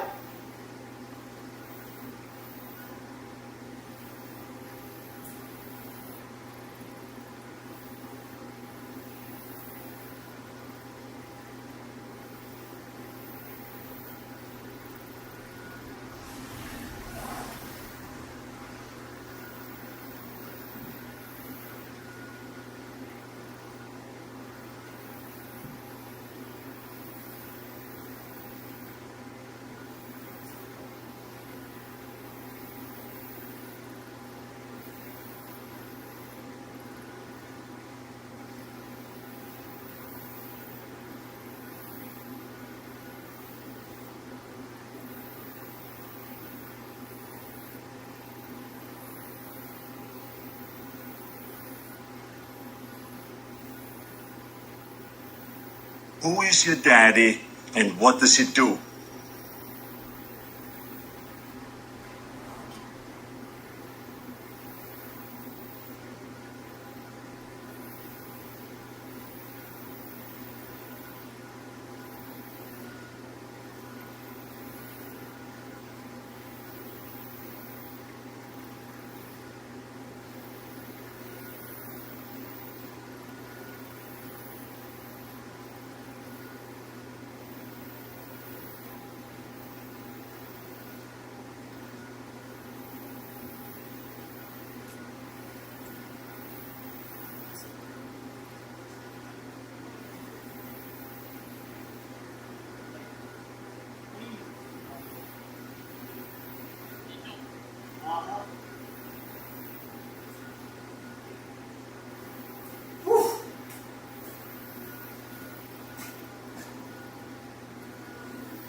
Let's see. Testing my tolerance to sitting in the same position, not having to pee, have tea, beer, smoke, etc. Gotta have everything in arm's reach, Trev. On the other hand, have 4 kids running around me and screaming and fighting the entire race. Meanwhile, I have total spiritual concentration and a blessing from a shaman. And I'm lucky to make it to lap 2.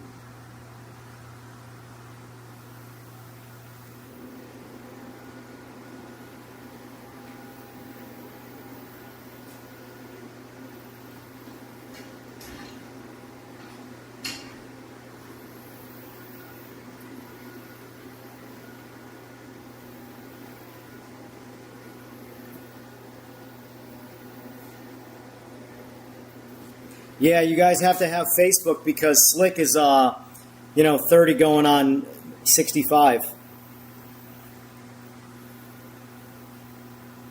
I'm not even kidding when I say I would delete Facebook if it weren't for Slick. I made a Facebook for my motorcycle page, and I've already don't care about that, so I'm like ready to just delete it again. But I'm like, well, I can talk to Slick because some weird part of my brain goes, I actually kind of like this guy. Fucked up, I know, right?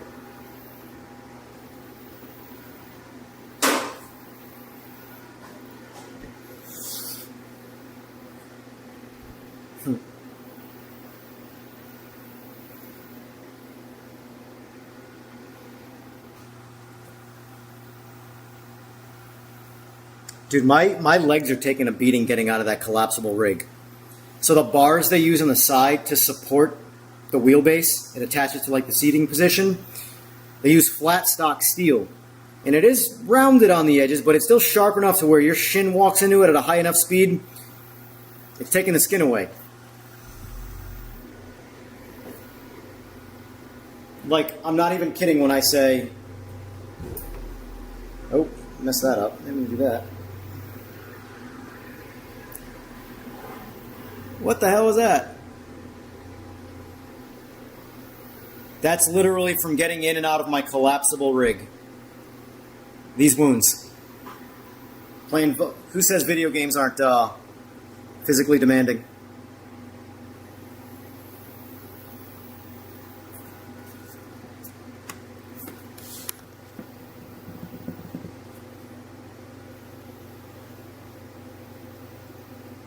I can't predict that, EE. I don't know. Until that actually happens. But here's the thing. If you got drop-in cams on a Gixxer, now you've essentially opened up the... Here's what I know about Gixxer owners. Nobody's going to do drop-in cams. We'll drop-in cams, port the head, put pistons in it, put rods in it, put a crank in it, blah, blah, blah. No one's just going to put drop-in cams in it.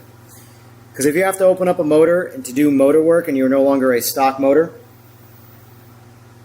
at that point, who cares about stock motor racing?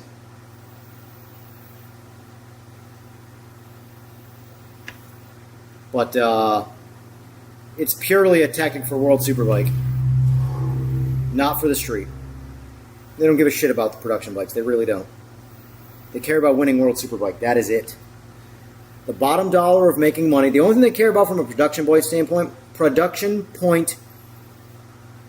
standpoint is that they sell. That's it.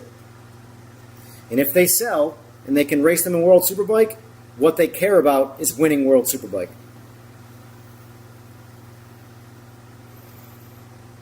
I don't know if that's all bikes, though, E. I'm pretty confident that was an exception for the Busa. Because the reason why the Busa got an exception for XDA was because all you had to do was buy a newer Busa, and you weren't as competitive as the guy with the older Busa. And you both had stock engines. So the reason why those cams got approved for the Gen 3 was because anybody who ran a Gen 3 couldn't compete in the class because the bike was just way too slow. So it was a one-off rule where they allowed the Gen 3 Busa to get cam swaps. Back to just Gen 2 cams. It wasn't any cam of choice. It wasn't drop-in cams. It was Gen 2 cams. Which Brock's cam kit is Gen 2 cams. Jigsters aren't going to be allowed, I can almost guarantee it. I can almost guarantee the jigsters aren't going to be allowed. Because the jigsters are going to make more power. Or they're going to make about the same power. They're still going to be a competitive motorcycle. But then again, XDA is pretty much ran by Suzuki. It's the #1 favorite bike in all of drag racing. It's just Suzuki as a brand. So I wouldn't be surprised if they got special treatment. Wouldn't be surprised.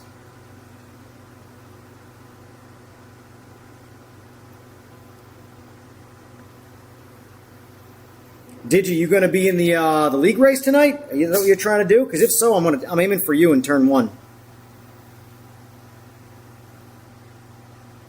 The races have been really good and clean so far, and we had a good clean group on before too. Allow me to introduce myself.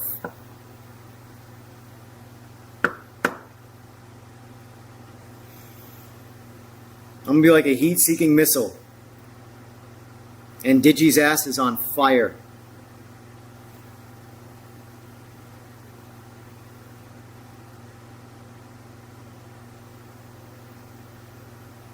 Yeah, Fondon's going to hold the record for just about everything. He's 110 pounds suited. Have you ever seen Fondon in person? 110 pounds suited. That's not an adult male. That is a child. He's got a hell of a clutch hand, but there are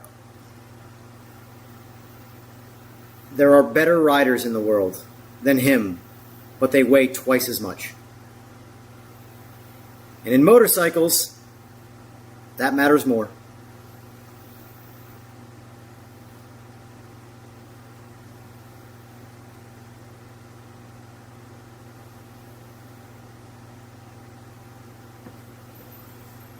I need someone to rival Sprint, but the one guy who was kind of there got all upset. What happened? Who got upset? Name him by name. Slander him. It's PMR. That's what we do. We slander. We attack. Who was it? Name, job, social security number. We need to know who was upset in PMR so we can drag them through the internet forever.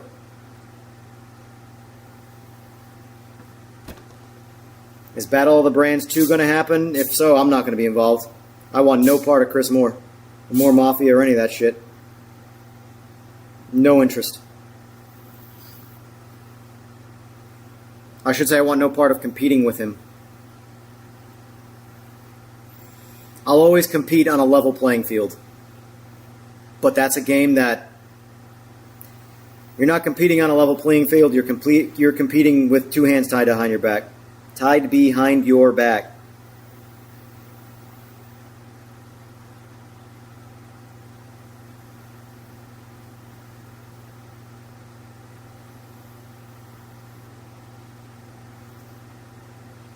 He was upset about an off-season incident and says he won't return, so oh well. Dude. If you're taking sim racing that seriously, I am sorry.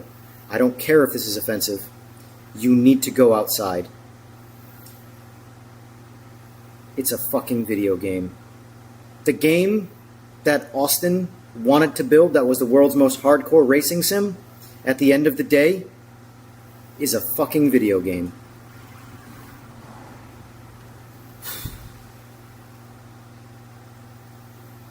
Anyway. Just checking in before work, but EJR for the win? Nah. Thank you, though, but nah. That guy sucks. That guy sucks. Non-competitive, no real-life experience, have an ass, making shit up on stream, trying to sound like he knows what the fuck he's doing. That guy sucks.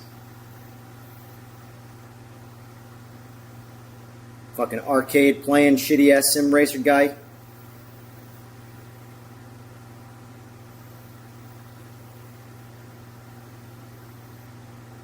Bro, if Need for Speed is the most fun racing, guess what? I'm gonna play some fucking Need for Speed.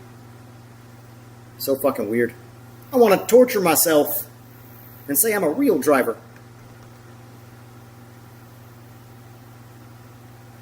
Still wish him well? Yeah, of course, wish him well. It's still a video game. It's a video game on both fronts, meaning don't wish bad on him because he got upset over a video game, but at the same time, don't get upset over a fucking video game like that.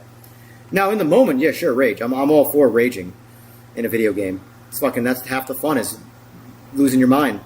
But it's the whole, I'm not going to experience future fun because of an incident in a video game. Anyway.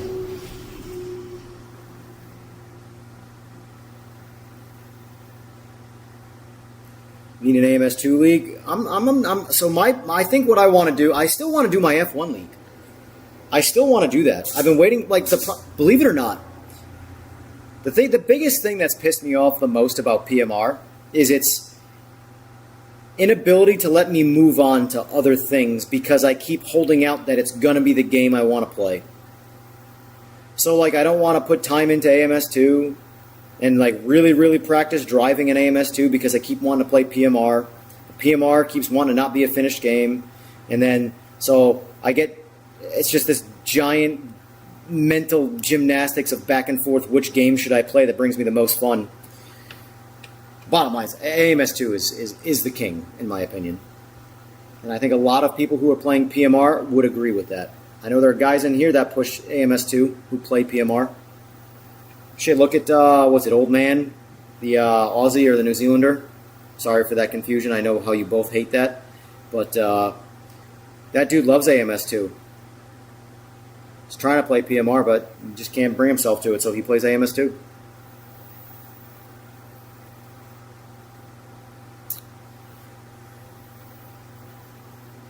Yeah, it's like $12,000 cheaper. This the EU base model CBR over the US only gets the fancy schmancy one that is not worth paying the price of.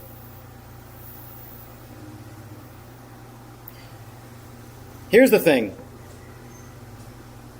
If PMR gets real life time, I can see it eventually getting to a point where it's the good game to play, but man, it's tough to pay attention to and not get involved with just the nonsense. It's not stable. I was going to say it's not stable until you shake it and say that's not going nowhere. All right, you're good. Get out of here. Just take your Gatorade and your gas can first. I see a lot of movement back there. Unless it's the floor, the floor of the bed.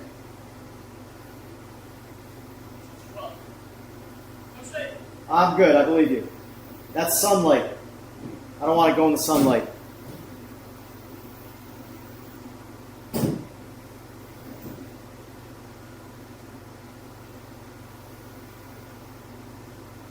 Honestly, LMU's been going backwards the past couple updates, so who knows? Okay. Well done? Yes, sir. Appreciate you. No problem. Good to meet you. Drive safe. Yes, Ride safe. Drive safe, too, especially in that thing. Yeah, this thing's a fucking shitter. But It's a fucking it doesn't have to look I'm sure you can. You just bought that bike. I'm sure you can afford it. Something. Oh, is that you have another vehicle? Okay. Of course you do. You got $300 sunglasses. That say MotoGP on them. I'm not like the rest of the kids my age, and I'm not like popping babies out, so.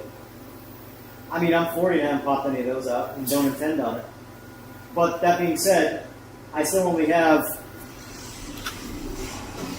$2. Are you a sunglass loser?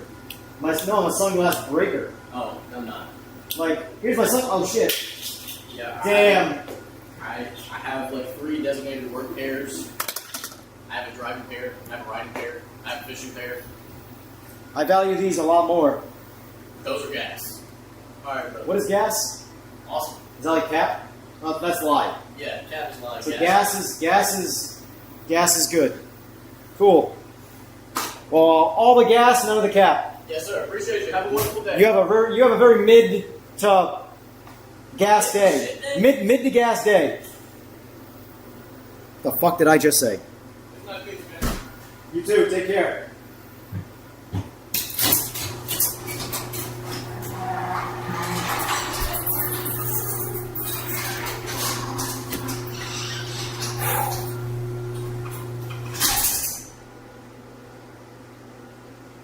Man, natural light, or no, high strength LED lights do look a lot better on camera than even sunlight. Sunlight just breaks shit. Anyway, so your realistic thought will be PMR will be solid before LMU hits console, and what will LMU be by then? I agree. Hopefully LMU will have custom lobbies. If they don't have custom lobbies on console, that's just toxic at that point. How many bikes do I tune a month? Wildly varies. Wildly varies. The big thing about being self-employed is there is no consistency. There will be some months where I work non-fucking stop, making a fair amount of money, and then there will be other months where I don't make a goddamn dime. That's the importance of saving your money and not wasting it on $300 fucking sunglasses.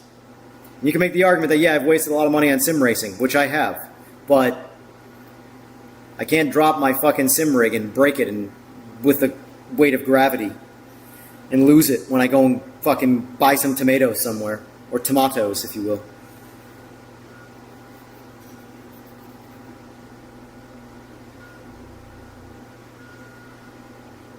We are old. It's like babysitting, yeah.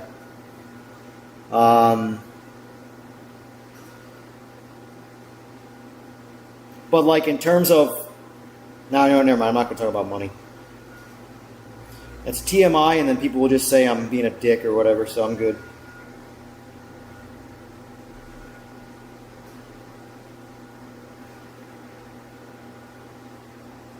Here's the thing, though, Will. LMU is not going to come to console anytime soon. I promise you, the sim racing space is extremely unreliable when it comes to words and what they say versus delivery.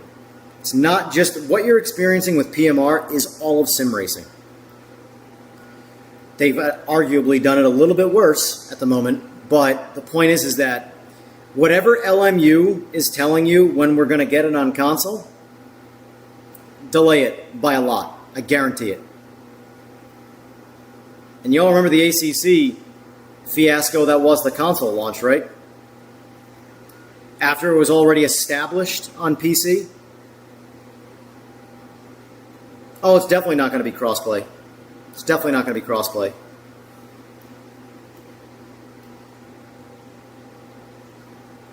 Yeah, sim racing. The YouTube is strictly for fun. Strictly for fun. I got my AdSense payout 2 days ago. What do you think it was for the previous 30 days? What do you think it was?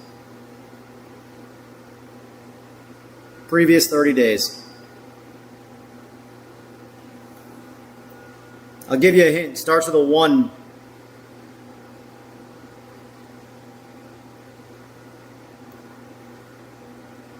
Ha! That's a cute, adorable number. Yeah, exactly.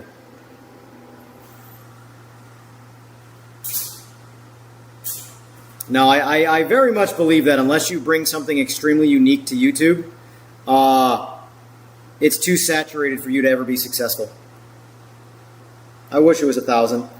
$163.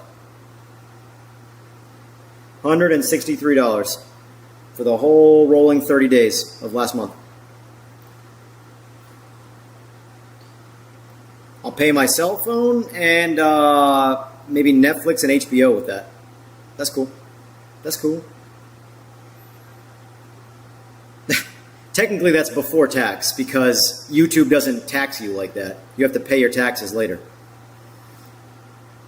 But that's definitely post YouTube tax, which is like 50%.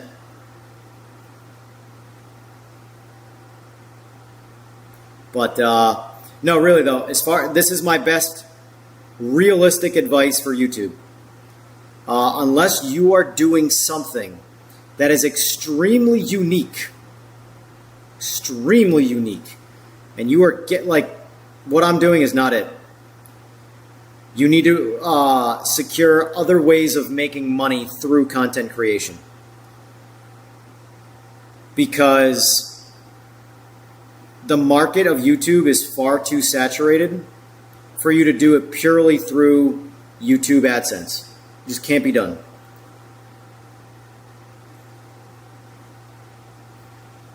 Even though you see 27,000 or close to it subs on this channel, treat this channel like it's got 3,000 subs. Because that's how it operates. That's how it operates. Now, if I had pushed it like I did years ago, I mean, this channel would easily be at least a 6-figure channel, possibly even 7. But that would have been a lot of fucking work, and it was something I really just didn't want to do. But sim racing, on the other hand, is a very hard soul. That's why I've tried to make it a point with this shit that this YouTube channel is not sim racing, even though primarily it is sim racing right now. It is me, motorsports, sim racing, motorcycles, fucking, which brings me to my next motorcycle. Well, not my next. I keep saying next. I don't know when I'm doing it yet. But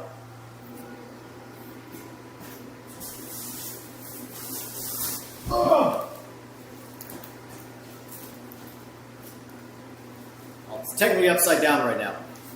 But it's for this bike. Frame swap. And then I got you know what's funny?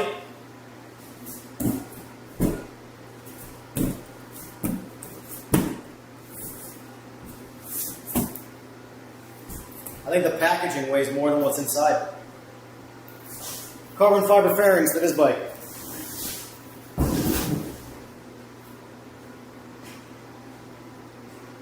So yeah, that's going to be a long series of streams.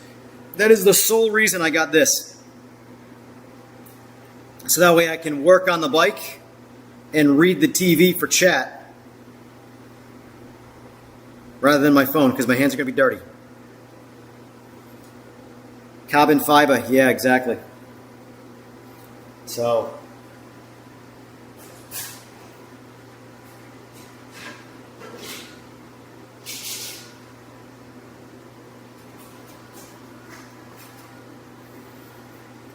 it's crazy what this costs for what it is.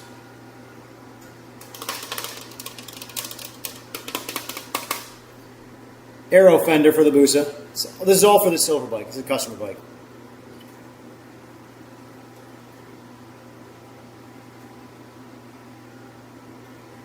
If you had to guess what this front fender weighs, what do you think it is? I got a scale right over there. I'll weigh it. What is your guess? Move this mouse.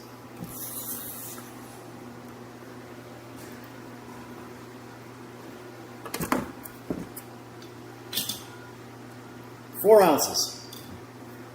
That's probably pretty close to accurate if I had to guess. So,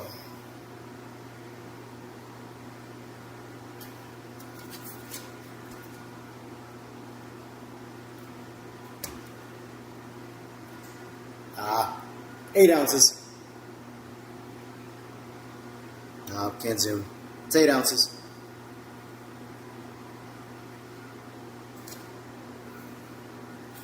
For those of you who can't math, that's half a pound.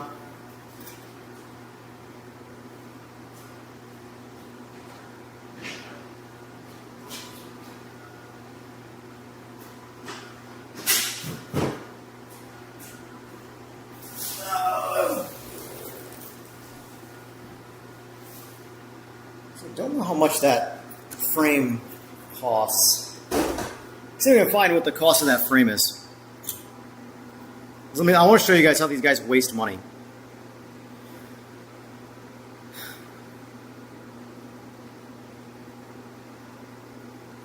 Yep, Digi 1/10 of what it costs.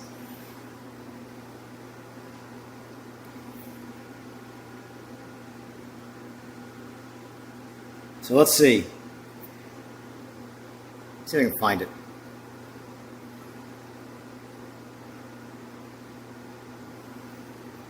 Alright, so it's Stunter X. That's a very strange name.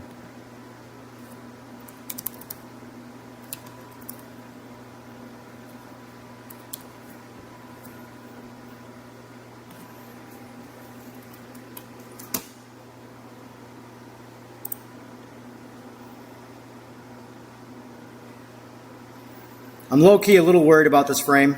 Not sure if I trust it in terms of price.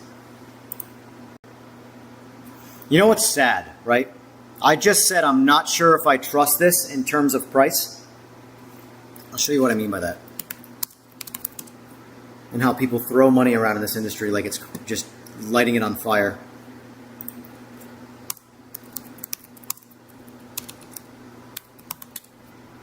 By the way, I will never do this myself, but I will support your addiction.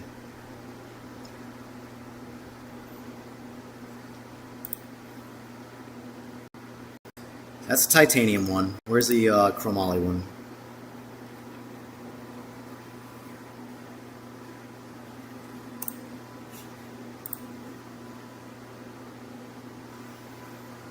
That's actually dropped in price, surprisingly. All right, so anyway.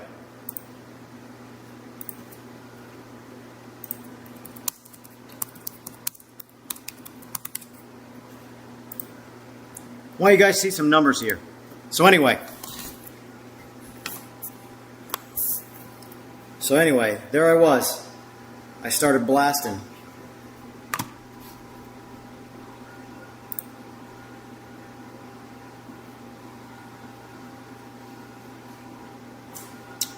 Hold on, I gotta zoom in here. It's a lot easier when I can just capture what I'm doing.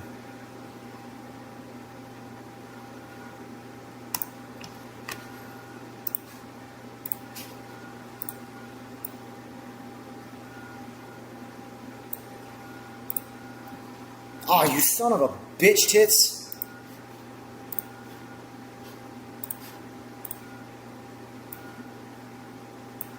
Apply. Close. Alright, so, just so you know,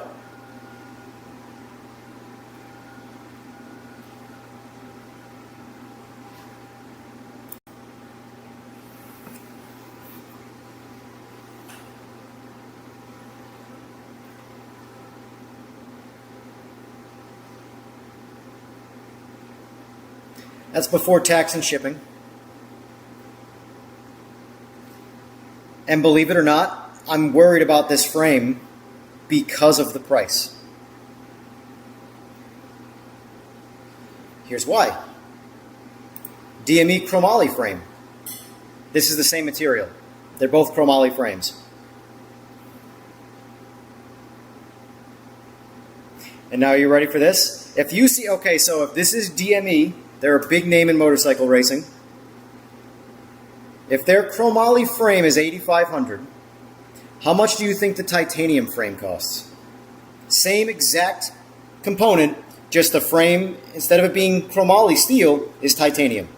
How much do you think that costs if that's $8,500?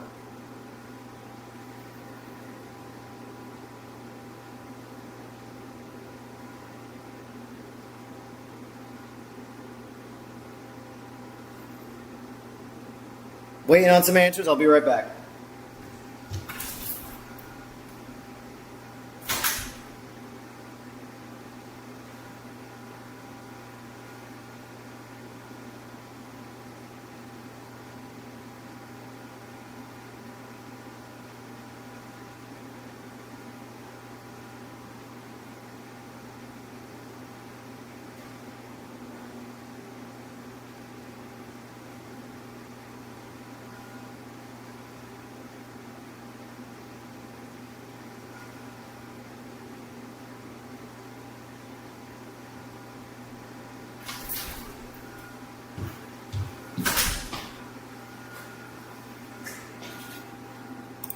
There you go.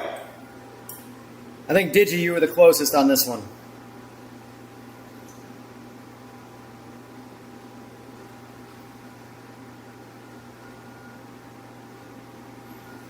That is a frame. Just a frame.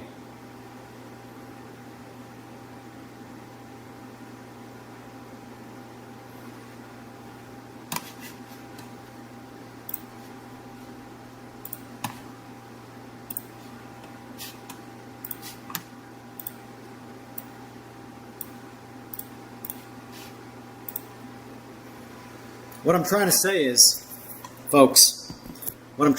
is, folks, stick to video games.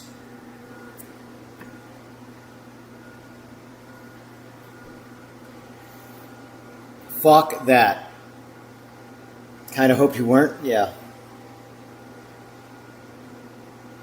Show you what you want to make? I don't want to make anything. I want to make money.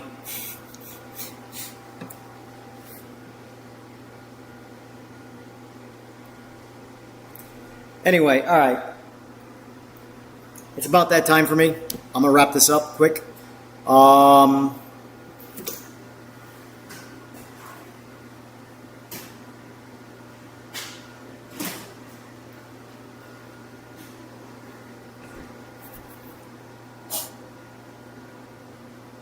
yeah, so tonight, streamed again. A few hours from now. Try to jump on about 7 o'clock or so. Get in and do a little bit of practice for the race. See how I feel. I'm going to see how I feel when I practice. And if I'm just not into it, I'm going to spectate the race. Meaning I'm going to join the race and I'm just going to back out and spectate it. And then we'll see whatever we do from there. I don't know. But what I am going to do, I'm going to grab some alcohol for tonight. That's how I'm going to make it through PMR. Alcohol. And I'm going to have some lunch. So anyway, folks, for those of you who stuck around here, I appreciate it. Thank you. These are fun to do. I like the little garage streams. It kind of pulls me out of the sim racing bullshit. And this is also my actual job, too. So that being said, folks, thanks for sticking around. I appreciate it. And I will see you guys this evening at probably about 7 o'clock or so. It's my goal. 7 o'clock.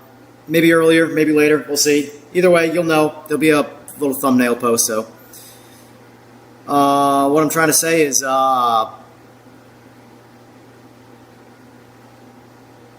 yeah.